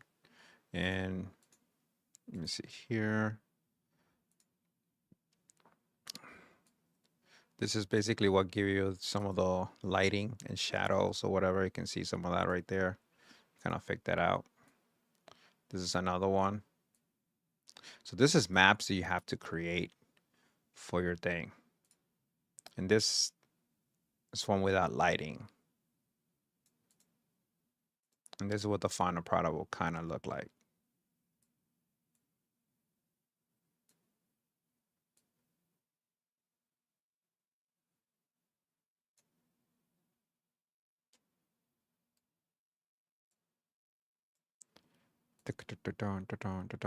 So you can see this is your gloss, this is your reflective, and this is your veto.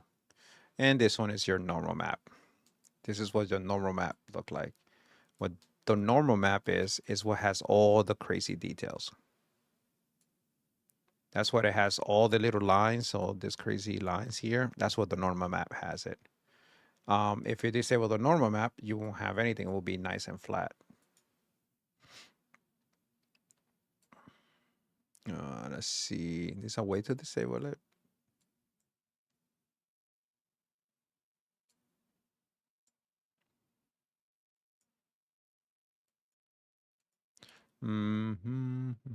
I guess there isn't.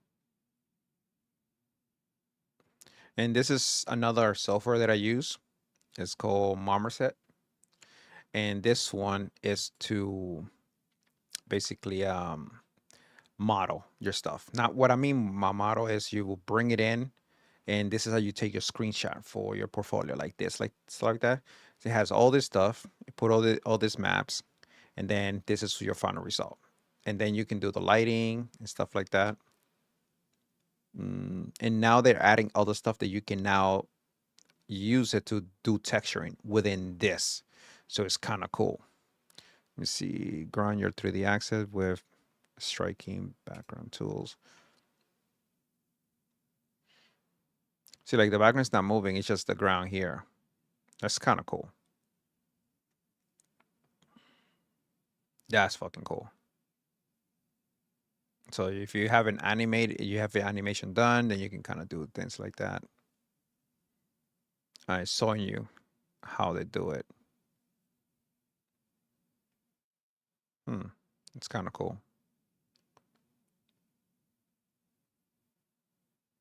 So the ground is still repeating. So you got one mesh that kind of duplicate itself. Sorry, I'll keep burping them internally. And then you do this, kind of hide it. As I move, kind of make this whole illusion. That is cool. That's pretty cool. So it's a new feature then. And I have a license for it, so if I decide to buy it, it's not going to cost me that much anyway. But look, this is the license. So if you already have a license, you can do subscription. But if you have a license, you pay like $100 maybe. Or it's $60, some shit like that. Especially if you have a license, they don't charge you the whole thing. They charge you just a percent. I think it's just upgrade studio, yeah, subscription license and academy. But I know if you don't pay the whole thing. You pay less than $100 or less. That's what you pay if you upgrade. There isn't. I just gotta sign into my account, and they will be able to pull up my license.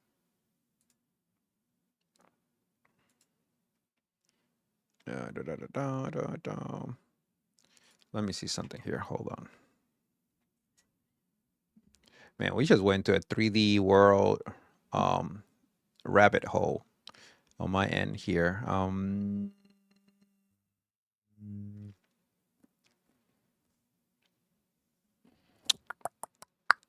trying to see where's Marmoset at.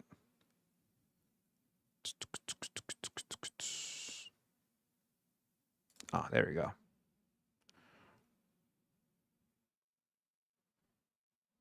Marmoset. I think that's Marmoset 5, the one on the website. I have Marmoset 4, so I'm trying to open the software right now. I want me to log in. I don't feel like logging in right now. Give me 1 second. Let me see.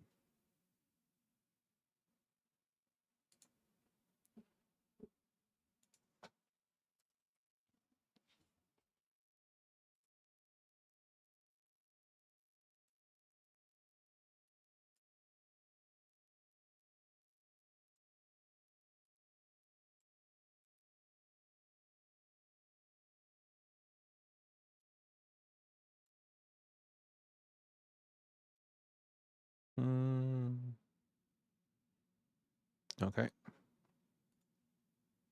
So this is what the software would look like. Let me see if I can pull up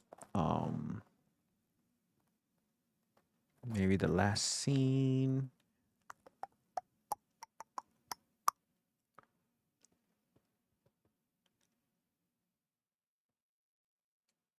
Oh, so I haven't opened this in a minute. Let me see. Open scene. Damn. I don't have a scene available. Damn it.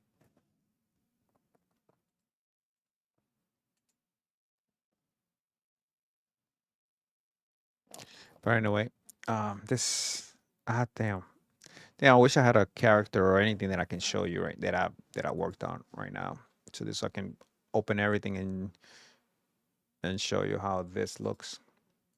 But anyway, let's call it quits on that one. Like I haven't opened in a minute, so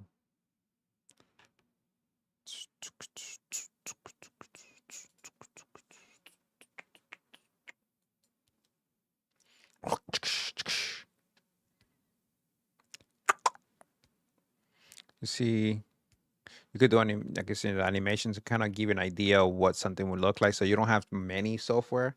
So you can do just your modeling software, and then you could bring it to this become your texturing and your rendering one. So if you don't want to have Unreal Engine, you don't have to have Unreal Engine. You can just have the viewer only. So you can do everything now and here. See, like Painter also had a viewing engine for like a game rendering engine that you can kind of do the same thing.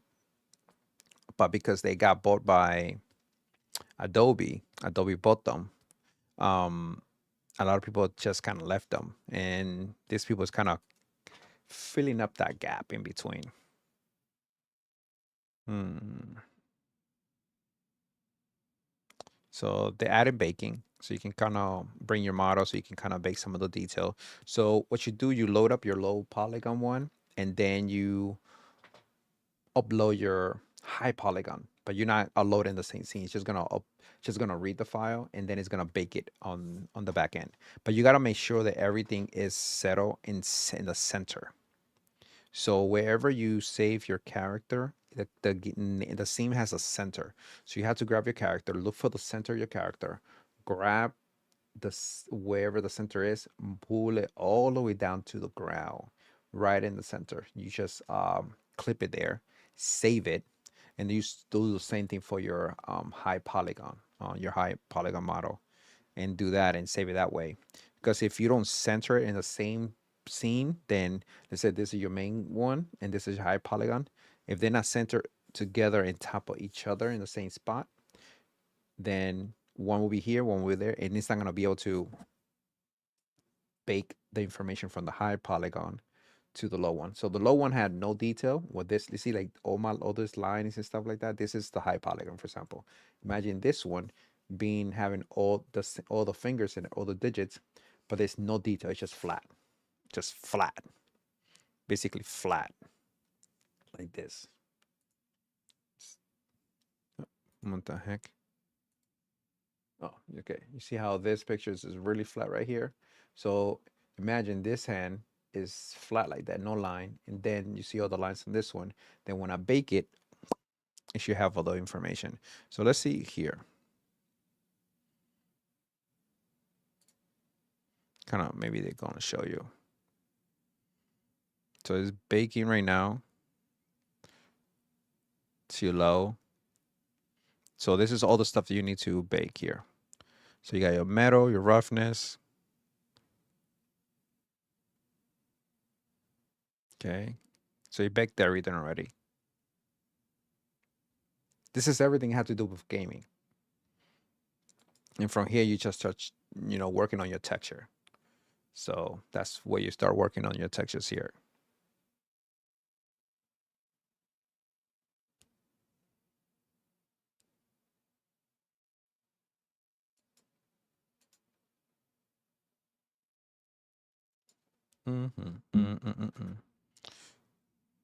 Okay, so let's see.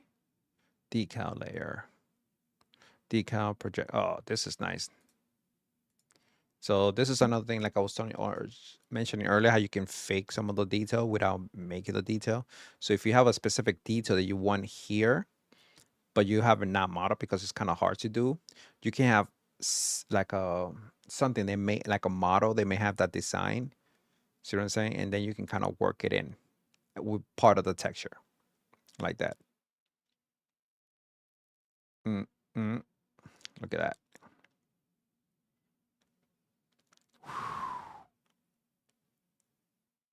Look at that. So this is what the texturing thing comes in. You kind of get things like that. Because it's hard to model some of this stuff in, even though it looks simple, but it's sometimes easier if you just do it through texture.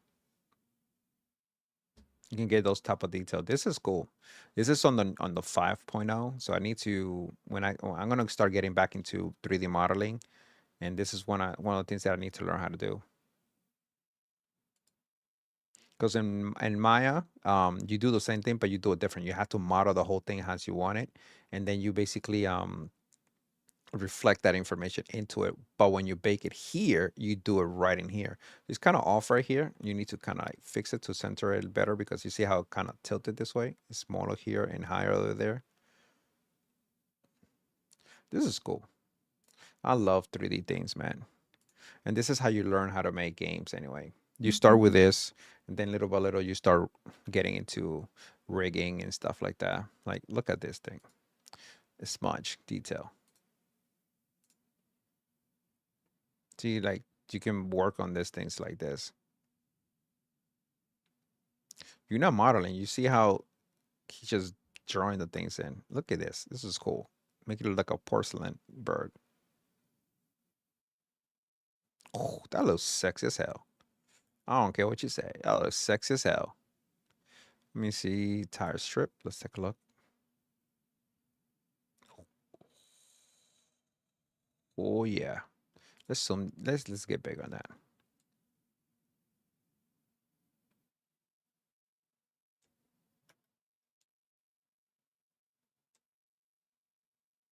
And see here. Oh, see the feature time. Okay. Oh. Oh, that is cool. What did I miss here?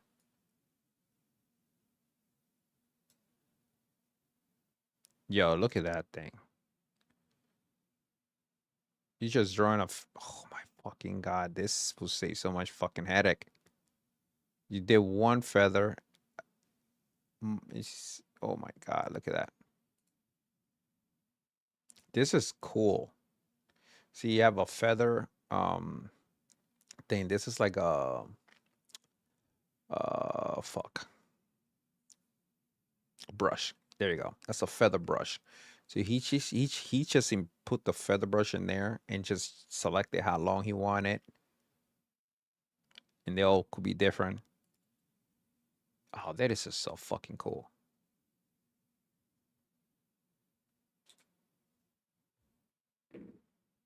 Hmm. Mm-mm.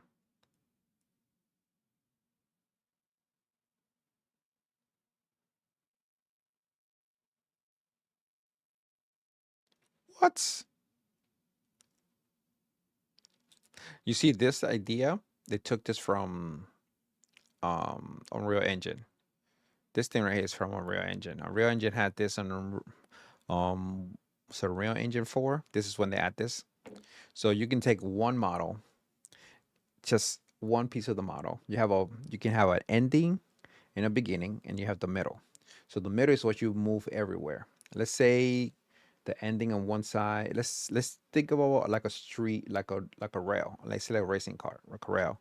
And instead of you hitting the curve, it's on the shoulder. Let's say that metal rail, and one side is gonna go down, or the other one go down the opposite side.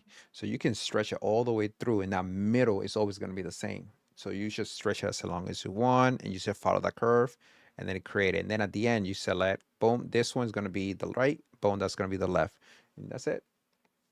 You're done. Then you didn't have to model out. You only have to model one specific portion of it, and that's it. Whenever you look at anything in the world, you're gonna notice that everything has a duplication.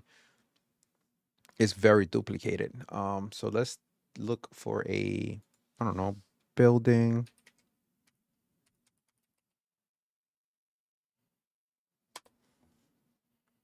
Mm, so I can kind of give you an idea. This is simple right here. Come on.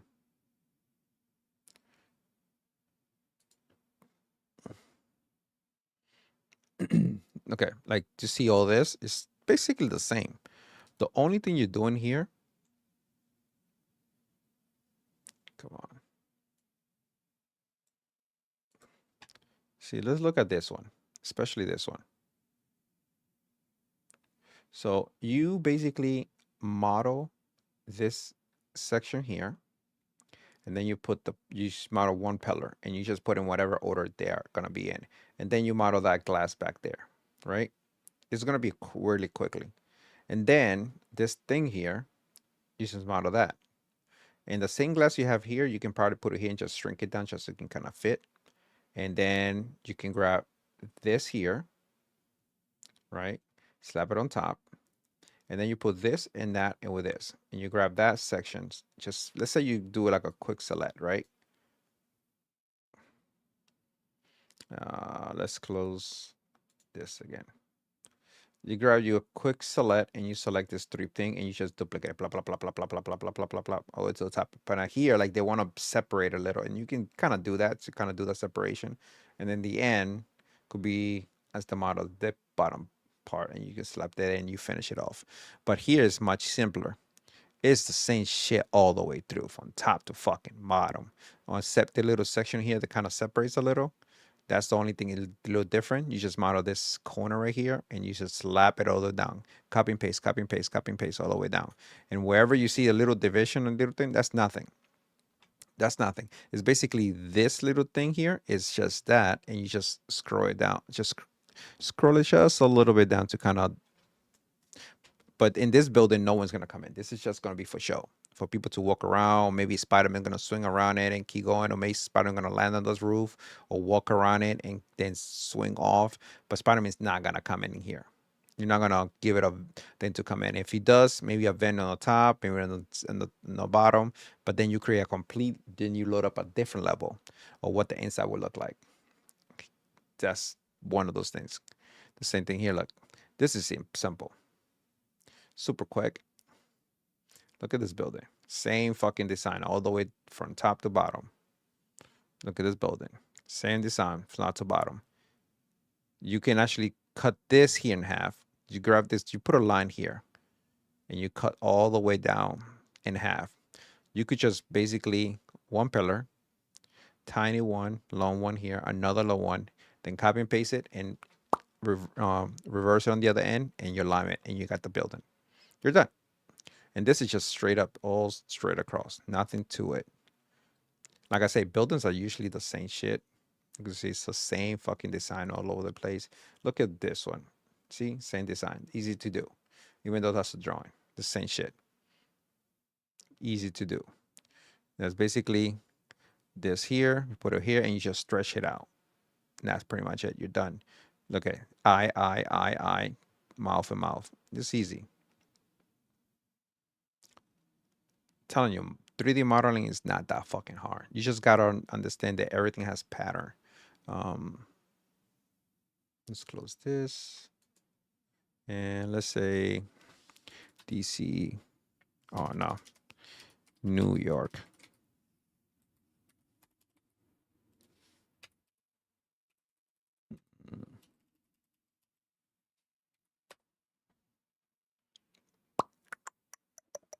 New York building people think is hard.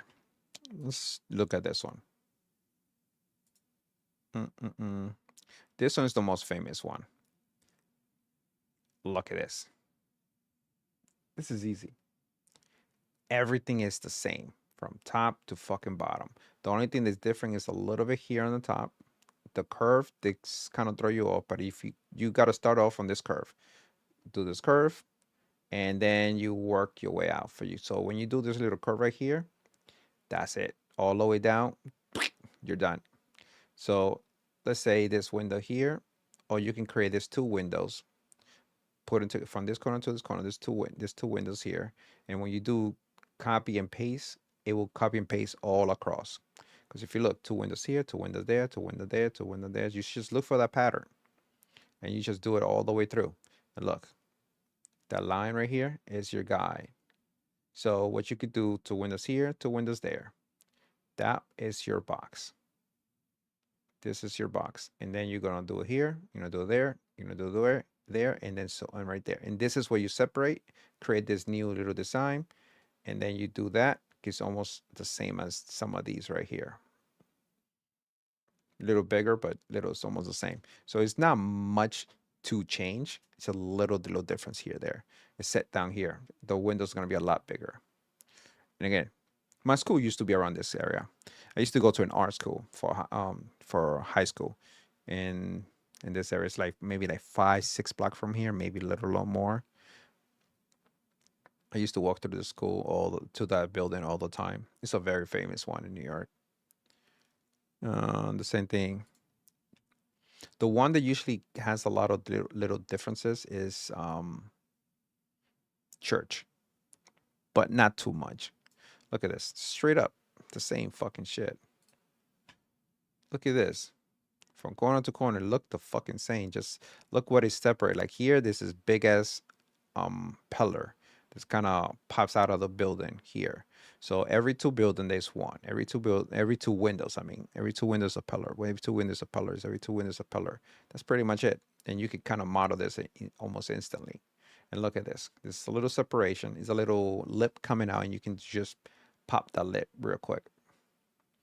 So you could do this separately. One lip that goes across, you're done. And then in an Unreal Engine, you can kind of do this and then do this, right?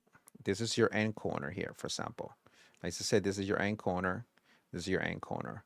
And then you can create like maybe 4 or 5 different doors, little different, and you can select in which area on the bottom the door is going to be. But the top is always going to be the same. So this is going to be the same, easy peasy, and you can create a roof really quickly. You could literally for this building, if you wanted to, you could have like 3 to 4 pieces that you model, and the rest is just stretch it, and then stretch it vertically, and then stretch it horizontal. That's pretty much it. And then you tell the system the top will be roof, the bottom will be this. You give it your top and your bottom, and it's gonna set it up for you real quickly. But again, you just gotta also know how to put it together like that. That's what you call modulo modeling. So you model stuff to be modular. Like look at this one. Basically, you will model this here and this right here, because this is this one. So you create this and you make this and go all the way through, because this is gonna end right here at the end of the building. You see what I'm saying? So this right here is your thing to break. You break this and you slap it all the way through. So basically this whole section, this and that is the same. So it's the same here. So even though it kind of doesn't look like it, but it is. You just slap it right across. This is the same. Same one, same one, same one, same one, same one, so on, so on. And that's it. This is what it kind of breaks a little, but this will be what is the top is the only thing is different here, but the rest is the same shit all the way down. Look at this one too. It's the same building again, Chrysler building. A little bit different here, and then the same all the way down. Just from that point on, is down, same. All the way up is different. A little bit, just a little bit different. And here, you just design this side, and then you duplicate it 4 times, and you done. So you only got to model one side of it. And if you want to be then you can model the entire front of the building. Just the entire front of the building, just do times 4, and you're done. The build is done. Some building has pretty easy design. Some building has a little complex design. Look at this. This is pretty much like what I was showing you a second ago here. See, you design this wall straight up here. And basically you can just break it here if you want. You can break it there if you want here. This can be one piece itself that you could grab and duplicate it here, and then duplicate it over there. You can set it where you want to put it. And then the windows, the same thing. Dun, dun, dun, dun, dun, dun. That's pretty much it.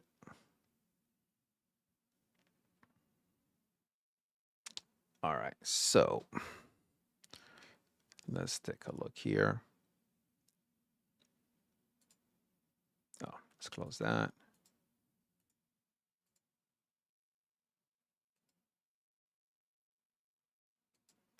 All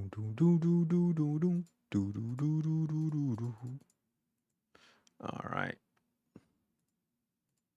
Because we're gonna go over that. It's like in there. One with good starting point in substance. So I want this bell to show up on every one of these nubs, but that's about it. So what we're gonna do is go to our pen tool. We're gonna adjust the flow so you get a little bit of that detail back. But we're also going to adjust the spacing. So if we go back, it goes up. If we go forward, it goes down. So we're going to pull our spacing down and see how this kind of adjusts. That's a little bell. Remember, we just want one bell per nub, and that gets us pretty close. So what we can do now is we can take these points individually, and we can actually kind of shift them around. And the pen tool is really cool because you can take one of these and you can shift it over here. You can pull all over your object, and you can create even strokes with. Yeah, if you're not getting what you want, you can also do them manually. I mean, this is different. This is one way. Do do do do do do do. All right, so let's take a look here. What else? Hmm.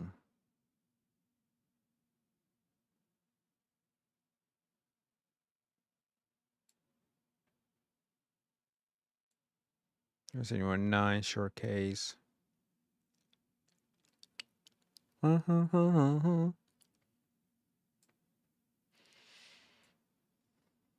right, so let's take a look here. So I don't know if anyone learned anything about 3D modeling. It's just a little. I was just explaining that stuff. So, oh, what is this? 6 minutes ago. What? They had a stream? Quick rundown for those of you that haven't been here with with us for one of these before. You can ask questions live in the chat. We're Okay. watching chat. Okay. Okay. 5 model is still current, and you can still find it on shelf now. And so we're going to kind of carry that through 2026. Now, whether certain regions continue to sell it through the end of the year depends on how well it's doing. Which There model? was no new like top end Strix Halo chip to put in it this year, so there's no need to refresh it with a new chip. The 2025 model is still current, and you can still find it on shelf now. And so we're going to kind of carry that through 2026. Now, whether certain regions continue to sell it through the end. And which model again? Didn't It's refresh the Flow Z13 this year. oh, okay. Availability info out there. We can't give you any more specific information than what's already public. So, Okay. with all of that said, let's start with some questions about the Zephyrus Duo, since I think that was probably our most popular product on the show floor. For good reason. It was very crowded around that part of the booth, and yeah, for good reason. Okay, I don't first remember. question is from Futan Yu. Should I be worried about the burn-in on the Zephyrus Duo's OLED displays? Are these quantum dot OLEDs? How accurate and vivid are the colors? Can either display be turned off? Lots of Zephyrus Duo questions from Futan Yu. I'm going to try and Let me just take go a look through these here. one by one. So he's asking specifically about the Duo because that second display lies against the part of the laptop where all the internal components live, regarding the burn-in thing. So there are a couple things here. First of all, OLEDs have just come a long way in terms of burn-in, right? It's not nearly as big of a concern as it was in the earlier days of the tech. So it's we a have laptop. plenty of OLED care features baked. For the first time, I don't care about any that. Windows machine with 2 displays, like kind of 2 halves to this question. So the first half is that we have full control over the chips in the laptop. So We Don't see. care. Can the this is dual actually a keyboard question I got connect on the show over floor, USB-C? and I was like, oh, I haven't even thought about it. So I had to go hunt it down. Yes, you can connect the Duo's keyboard to the Duo or to any other machine using the USB Type-C port on the side of the keyboard cover. Like the keyboard has its own little USB-C port that you can use to charge it too if you want to like fast charge it. And the same goes for Bluetooth. That is a Bluetooth keyboard, just a standard Bluetooth keyboard. So if you want to, you Okay. GX Next Real question. R1 glasses and doesn't have any features to reduce motion. I'm interested in this. This I'm really interested in. I saw this on the floor last week, and the reason why, because I have these. This is the one that is basically almost the same, but this one is from Vituor. I was using them today. I'm gonna make a quick review about these, and they are great, especially if you have the the Xbox Ally X, especially because it has a 7-inch screen. And if the 7-inch screen kind of bothered you, but the performance are there, because it is, the performance on the Xbox Ally X is amazing. But you feel like the screen is kind of too small, depending on the game or whatever, you can use those. It's just kind of blow that up to like 120 to 130 inch screen in front of your face. These things are amazing. But the one that they saw on the show on the floor, they showed 2. One was like a base one, and another was an OLED one. You know how we are complaining for the Xbox Ally X? I wish it had an OLED. So if you get this, if you get the OLED version of those glasses, then you get your OLED there. But you can also use it on the Legion Go too. Motion sickness. Mm. Yes, we actually got this question from a few people like this. Buddy 305 Love also asked this. So we don't have a solution for prescription lenses yet, but we are Of trying to course. figure out the best way to offer that service.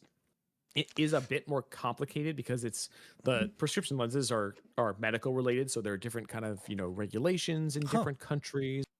Talking about to those. Um, she's talking about prescription lens. If you look at these, you see little knots right there. It's kind of answer that question. This is why I like the virtual ones. The virtual ones has this two little knots. Each thing will focus the screen to your vision. So my wife visions they're crazy bad. When I'm talking about crazy bad, they are crazy bad. She can only see what is in front of her like this. Anything after like maybe like 3 inches of her face or whatever, she is blind. Everything's super blurred. That's what she said. She cannot see nothing. If she gets out of bed without putting her glasses, she had to have glasses either under her pillow or literally right next to, like, she can pick it up and put it on. She doesn't, she be blind. She cannot find it. So she will not be able to walk around or do anything. So that's one bad thing about how bad. So when she put this on, she adjusts the little knot thingy here.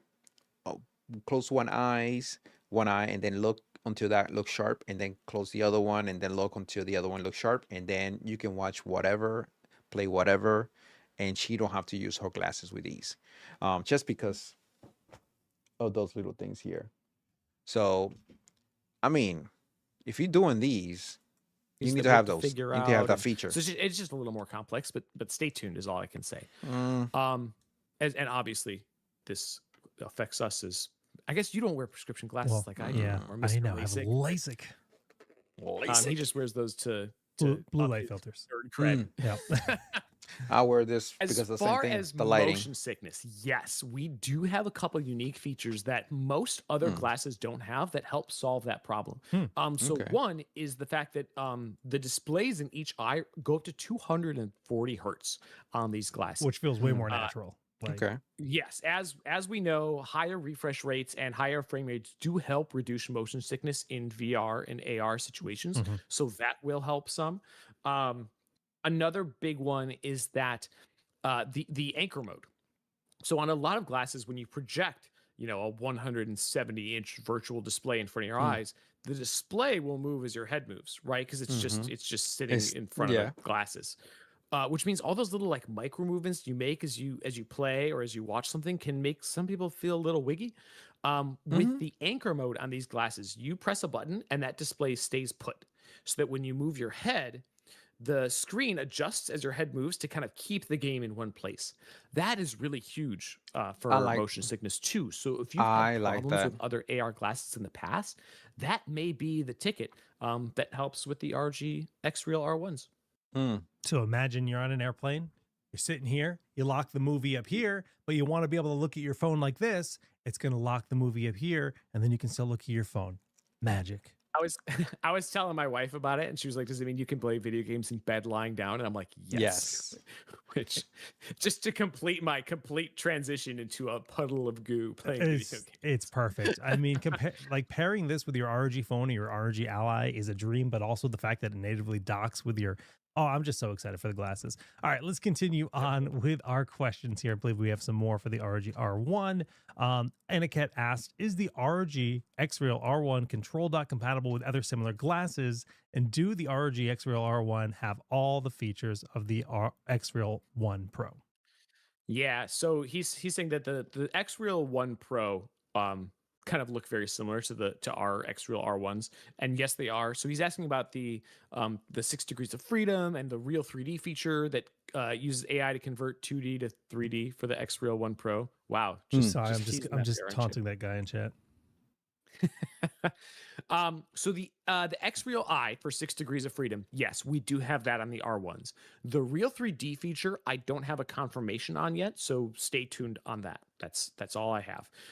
For the control dock, no, it was built specifically for our glasses. We don't support other glasses on it. I don't know if that means that other glasses strictly won't work. I don't want to say that nothing will ever work because you never know if you're going to plug something in and it magically works or half works, but we don't support it. I'll put it that way.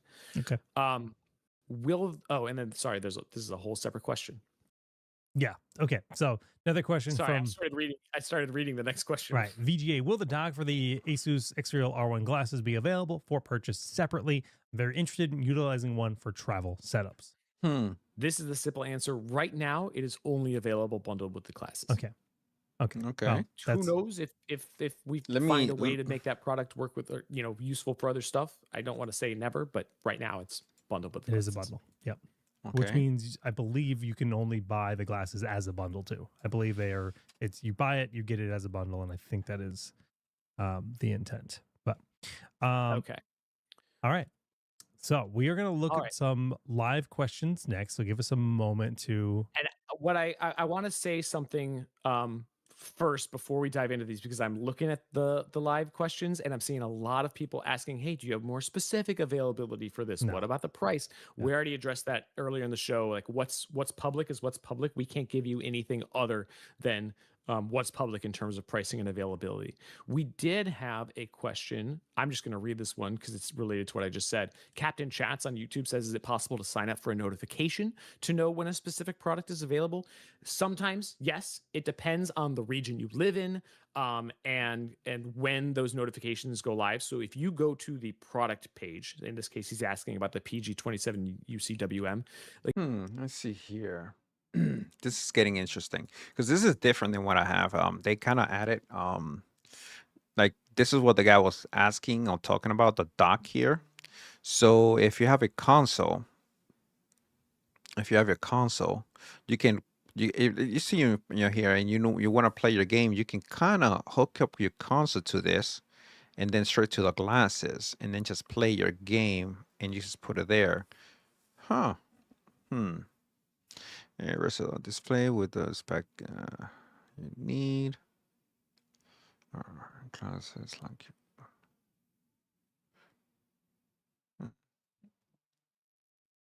ensure the screen is ready for all type of gaming experience, including flashy AAA blockbuster and competitive multiplayer titles that demand. Okay, so this is the micro OLED one.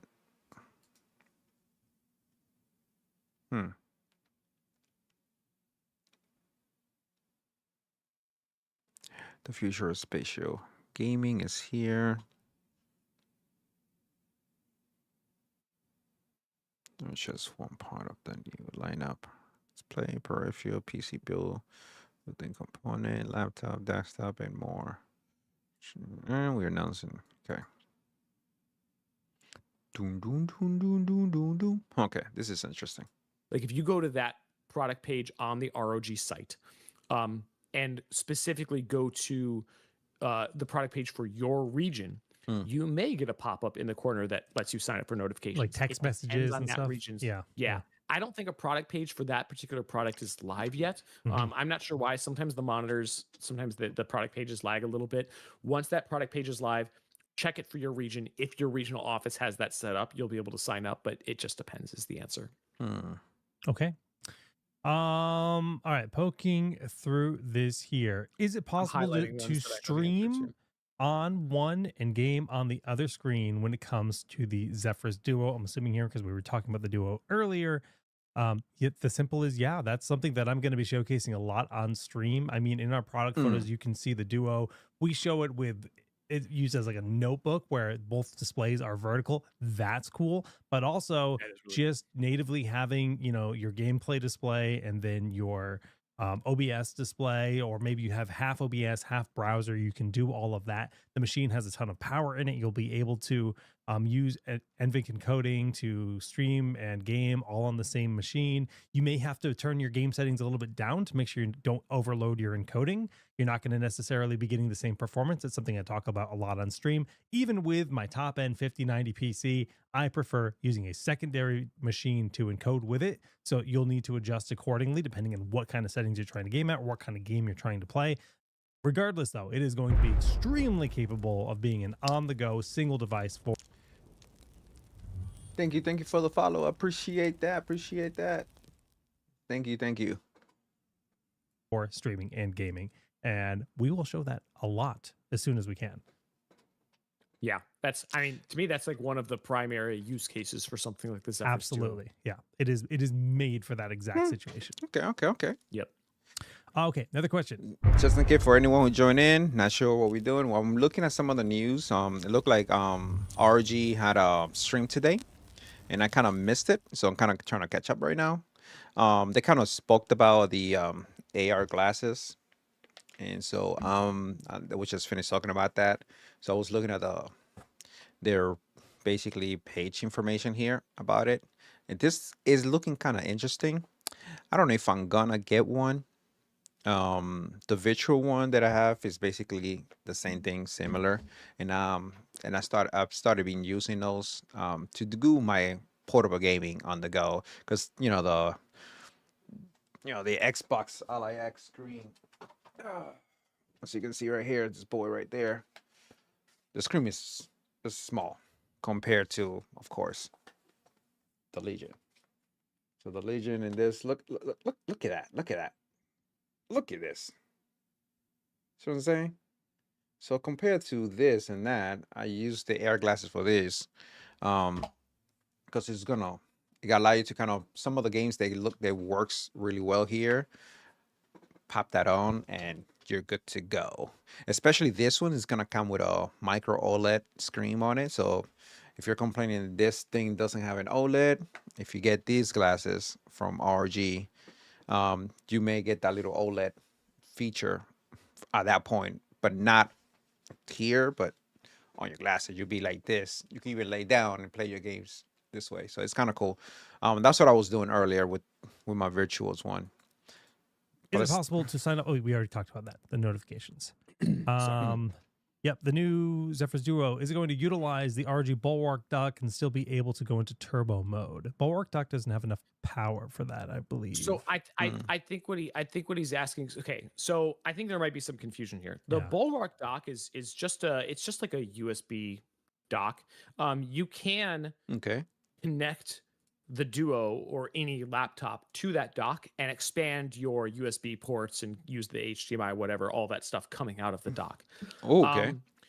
But you cannot, and you can charge your laptop through that, but the power delivery, USB power delivery charging is already lower than. Okay. So just in case if anyone is missing that question, what they're talking about, they're talking about this dock right here. That's what they're probably talking about. They're talking about. So this is mostly for you to connect your consoles and play it, and good to go.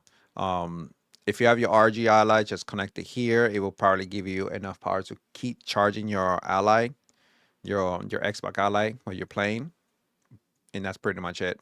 Other than that, and then just will connect it. This is kind of cool though. They're gonna charge an arm and a leg for this. They're gonna charge. I want to see what's the price. Using the included power brick, the big power brick, right? So the answer is no, but that's true of like any laptop that doesn't primarily charge on USB-C. The Bulwark dock or our USB PD. In general, we only provide usually around 100 watts. I'm not sure if that's true of the Duo. Don't quote me exactly. I think the only device that can go into turbo mode or full power with the Bulwark is the Ally.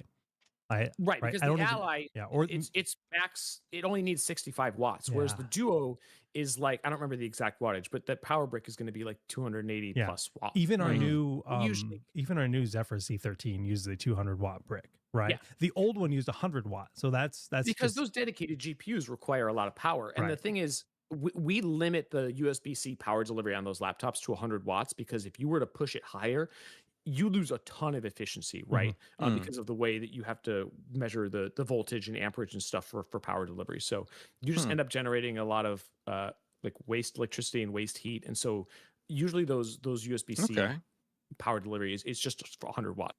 Yeah. It's just a wireless USB dongle. You can plug that into a piece. When I use traditional earbuds that go in my ear, then I'm like blocking her out. And if she tries to like what's the next question? Live question break at the very end for anything that we missed. All right, moving on. From Higlot, now that the RGB stripe OLEDs have no white subpixel, what are the remaining differences between QD OLED and the tandem OLED panels?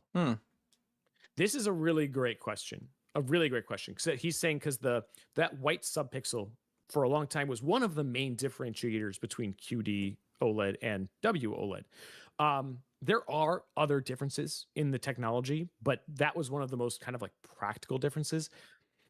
Clearly, Higlot, you know your stuff when it comes to displays, and you are right.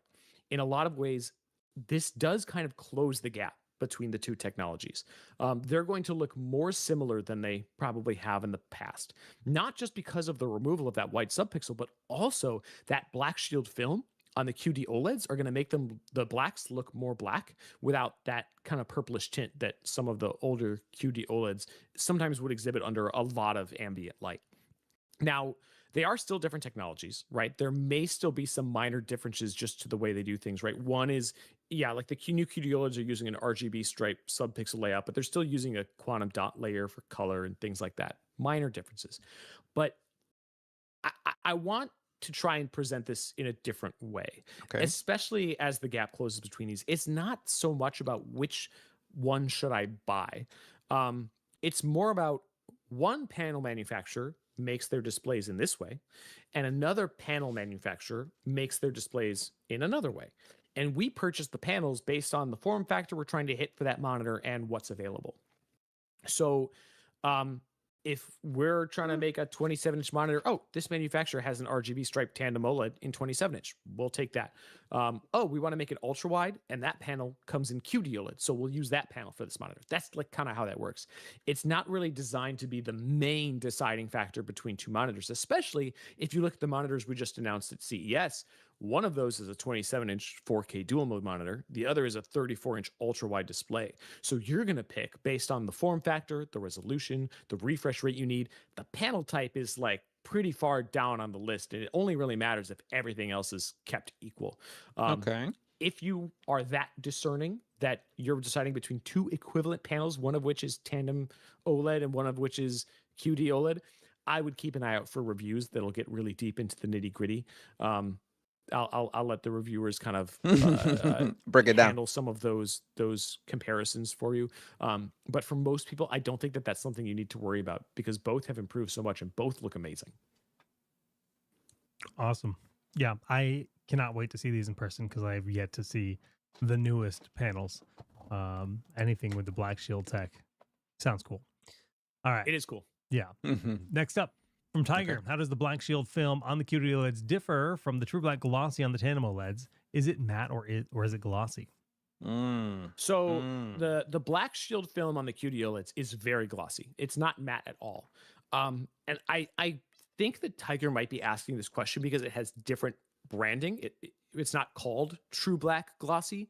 And that's mostly because it is a little bit different in that it's specifically tackling some of the challenges that QD OLED has, right? So we Okay. talked about how QD OLED can sometimes have a purplish tint if it's under a lot of PCs in here to test multiple things. Would have been really handy. Yeah. I'm more and more wanting that in my life. I was saying Be used for things like upscaling, frame generation, and other gaming scenarios, similar to the Tensor Core. Does the new AI accelerated NPU on laptops actually help boost in-game FPS, or is it mainly for creative workflows? This is a really good question, and I've seen this. I wish damn, I missed this. I wish I was in because I would have liked to ask the question about the Xbox Ally X. When are they gonna activate the AI feature on that chip? Because I'm waiting for that thing to be activated. This asked a lot over the past couple of years. As we see more and more NPUs get integrated into the chips on these laptops, like people want to know, can they be used for things like upscaling, frame generation, and other gaming scenarios, similar to the Tensor cores on NVIDIA GPUs? So the answer right now is, my understanding is no, not really. The way that those features work, it's much easier and more efficient to have the GPU perform those tasks so it can stay in sync with the work the GPU is doing on rendering the frames and all of that stuff. Okay. So the NPU is orientations and may want that. So we'll see what happens there. So potential for the future, but Question here about Long asking Poo. Asking how it compares to. It's funny because they're on YouTube and their username is Poo with lots more O's. Oh, even better. which made me laugh. I should have made that accurate here on the overlay. Okay. Well, this was their username in Discord, so it's stage. It's actually very hard to objectively measure soundstage. What I can say is that the soundstage is excellent on the Cathara. I have been listening. I'm not going to show it, but I have been listening to mine over the past few days, and I am actually a big fan of a big soundstage in my headphones. I'm a love open backed headphones. This is like when I started working at this company, this was my dream product for us to make. Like this was the thing that I wanted so badly for someone to make, and the fact that it's here just makes me giddy. So with that in mind, I'm an audio person too. I'm very pleased with the soundstage so far in both gaming and music. So take from that what you will. I want to stay away from comparing it directly to other brands and other products. Like that's just a bit dangerous for me to do in official capacity. So I will wait for your trusted reviewers to get their hands on it and compare it for you. I will say a couple things though. This is a new product. It is not an existing Hi-Fi Man headphone that we just like slapped our logo on.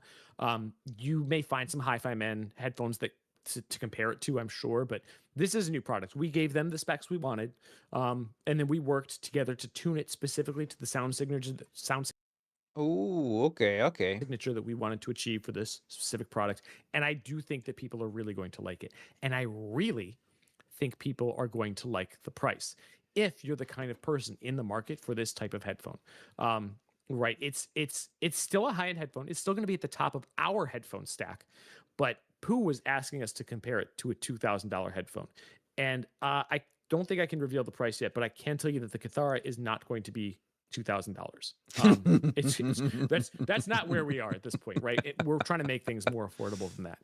And when you compare it to the headphone market, even in its price bracket, I think that this is actually going to be a really great value for those interested in more audiophile level stuff, especially when you consider the fact that it comes with a microphone, right? So we had some people asking like, what separates the Cathara from other Hi-Fi Man headphones? And not only is it a new product that we tuned specifically for this, but also want to buy one. I'm just taunting Jake. Yeah. Next week we'll have a full deep dive on the Cathara, and we will be able to talk more about now that. I'm gonna fucking look into it. We're gonna continue on with some more questions here. Next up, Chad117. Will the G1000 case be sold separately? So not at this time. We did introduce a new case for the CES that looks amazing. I would check out the Chronox if you have not seen it yet. It is gorgeous. But that said, I do want to call out the G1000's upgradability here because that is relevant to your question somewhat. When we released the G700 last year, one of the things we said is that this uses all standard parts. You can upgrade it over time. You could rebuild a whole new PC in that case over time if you wanted to. And the G1000 is in a very similar boat. It's all standard parts. Standard ATX motherboard, standard power supply connectors, all that good stuff. So you could easily pick up the G1000 in its current state and then replace components down the line for kind of a custom version of it, right? You can pop in a new graphics card, you can pop in more RAM. The only kind of tricky part is the AIO. Because it uses that separate chamber for the radiator, you'll probably want to keep the AIO that's already in there and just attach it to a new motherboard. If you were to put a new motherboard and CPU in, because it's an AMD socket, and AMD is really good about cooler compatibility between generations. True. Theoretically, you should be able to pop that AIO on whatever they release next generation. I'm not guaranteeing that at this moment or anything. Like, we don't know what's coming, but historically, AMD's been pretty good at that. So theoretically, you could replace the motherboard and put that cooler on. Or if you want to go crazy, you can mod the case, of course, to fit whatever you want in it. I did ask on the show floor if you could fit a liquid-cooled GPU or graphics card in there with the radiator mounted to the front grille. It doesn't look like that's like supported out of the box the way that grill and the front fans are set up. There isn't like a specific mounting point for a radiator there, but again, you probably could do some light modding to it to make something work, but it's not necessarily built for that. And obviously we don't like sanction that, case, but as I always say, we support you, but we don't support it in terms of customer support. Bruh. But overall, it's a very upgrade-friendly PC. So There's from CES. There is a freaking keyboard that I want, and it's from freaking Corsair. It comes with a mini stream deck built in the number pad. I want that thing. The only thing is that thing's like $350, Do man. with that what you will. It's coming It's out so the end of cool. the month. We saw it in person. It's so cool.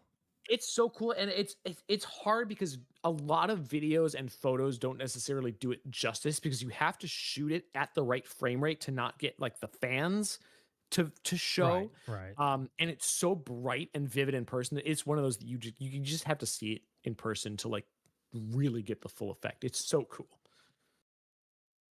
I just want to like slap it on screen because I can do it. Like, Yeah, oh, there you go. Yeah, What a beauty. yeah, What a beauty. yeah. But Yeah, I'm glad that they made that rendering because that kind of shows it. But again, still, it's not the same as seeing it in no, person. it's not. No, and we do. Nah, man. That case.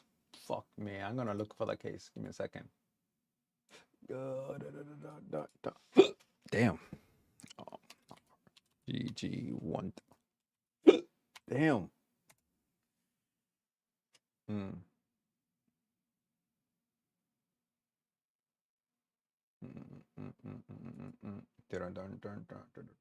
US website. Yeah.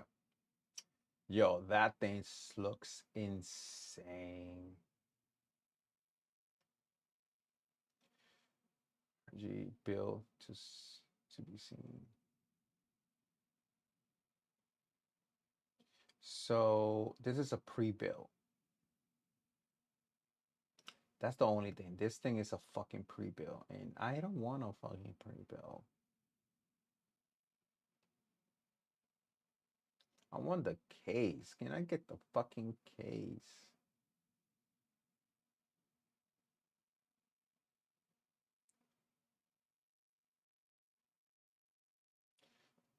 Shit, this shit looks fucking cool. I mean, but at least it come with a 5090. But just thinking about that, man. Just thinking about that. Because of the 59, shit's gonna be expensive. Republic of Gamers.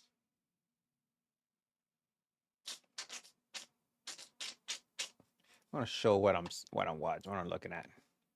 This way y'all can see like what he's looking at. What the fuck is he looking at? Look at this thing. Yeah, it's plenty ports.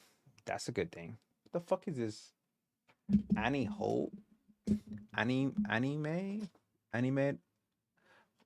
hologram key and fam key. Okay, so I think it's this holographic on thing. Okay, so mic thing, a headset jack, USB. Okay. Okay, and then this is a USB-C. This is a power supply, power button anyway. Okay, so this is all your periphery on the back, yada, yada, yada. Okay. Dun, dun, dun, dun, dun, dun, dun, dun, dun, dun, dun, dun, dun, dun, dun, dun. Telling you, this thing is gonna be at least $5,000. At least $5,000, man. That's what's gonna be. Because man, look at this thing. That shit looks sexy. And when I look at the spec,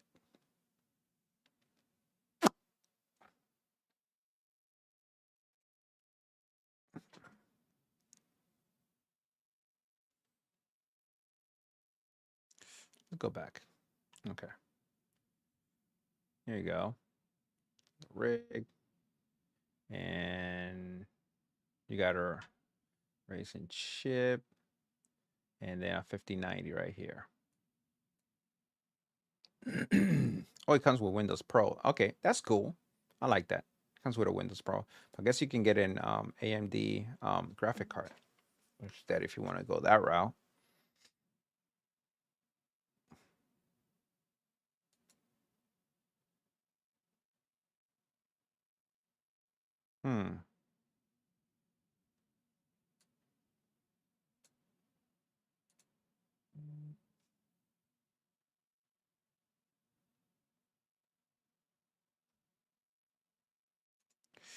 Okay.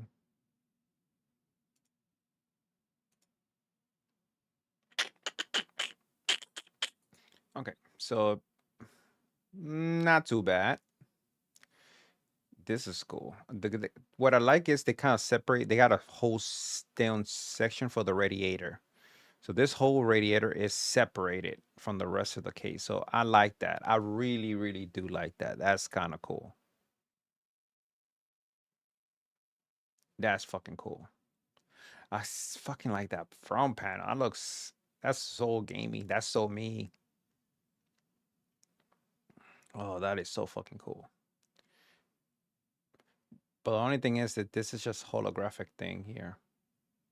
I guess you can start turn it on, turn it off. It's kind of cool though. That's kind of cool. That's eye candy.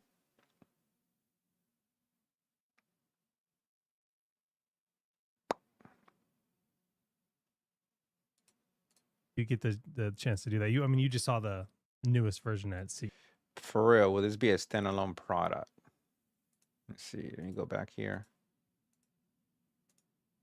Standard ATX motherboard. Standard.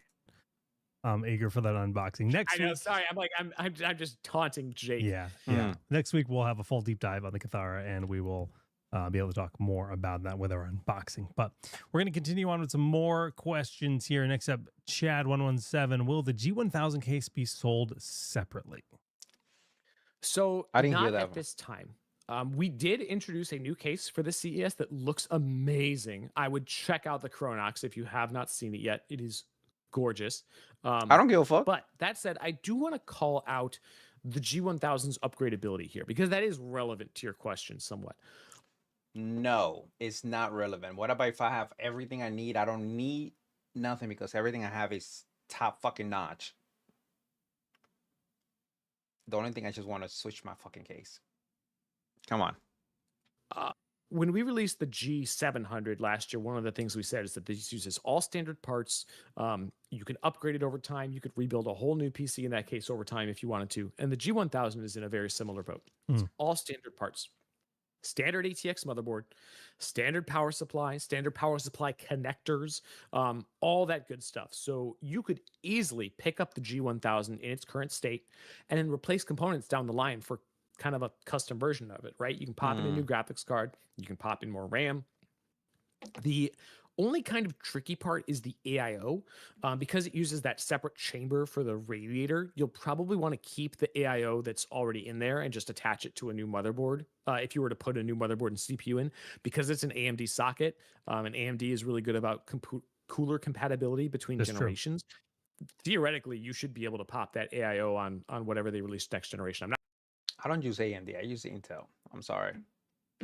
I know what they're doing, but no, I use Intel. Not guaranteeing that at this moment or anything. Like, we don't know what's coming, but talking about AIO, MSI Klein.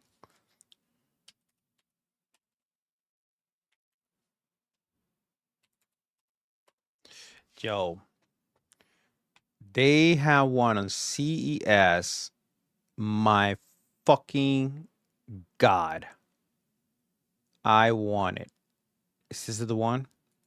MSI has Oh a my new God. flagship liquid CPU cooler. So this is their Core Liquid E15 360. It has a curved OLED, which we'll get into in just 1 second. And taking a look at the fans and the radiator, of course, 360 millimeters. I But want this that. is a single piece design, which makes it really easy to install. Or if you need to do any maintenance, it's just 4 screws to go ahead and take it off. Now, let's go ahead and look at that curved Look OLED. at this. You see that? I want that. I want that. 6.67-inch curved OLED, which looks really good. And, you know, most people have their PC kind of on the side. So this is going to give you a great view. You can play media. I want You this can, case of course, too. put your system stats up on here. But what do you think of... The thing is, that's that motherboard they have on here on display. That's the one that I have. I have that motherboard. That motherboard is expensive. Expensive. I said it before last week, and I said it again this week. Right now, if you're ever gonna build a computer, spend your money on your motherboard. Spend your money on your motherboard. That thing is gonna last you a long time. This motherfucker's gonna last me a long time. And yeah, I got the godlike motherboard from MSI. this new AIO from MSI? And I want this because it's gonna match. Because mine has that black and gold thing, and this got that black and gold design on it. And Let me know in the comments. I want that. I want that. I want this. MSI has a new flagship liquid CPU cooler. I want it so bad. I want that. I want it. I want it. How much it is? Who the fuck knows? Oh, maybe this is it. Yeah. Accept it. Dun, dun, dun, dun, dun. Okay, then. Announcement. Okay, the user recently we feedback or so. What's it? Hmm. Okay. Yes, accept everything. God damn it, stop asking. The lightning one, this thing is gonna be expensive. This thing. Hmm.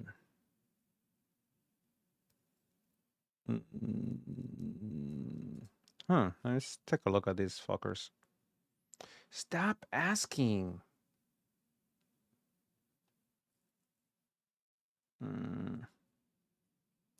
C2 Extreme processor. That looks kind of cool, but not for me. The polar temper, nope. Dual color, nope. Nope. Product. Okay, so let's see. Where will we look for this thing?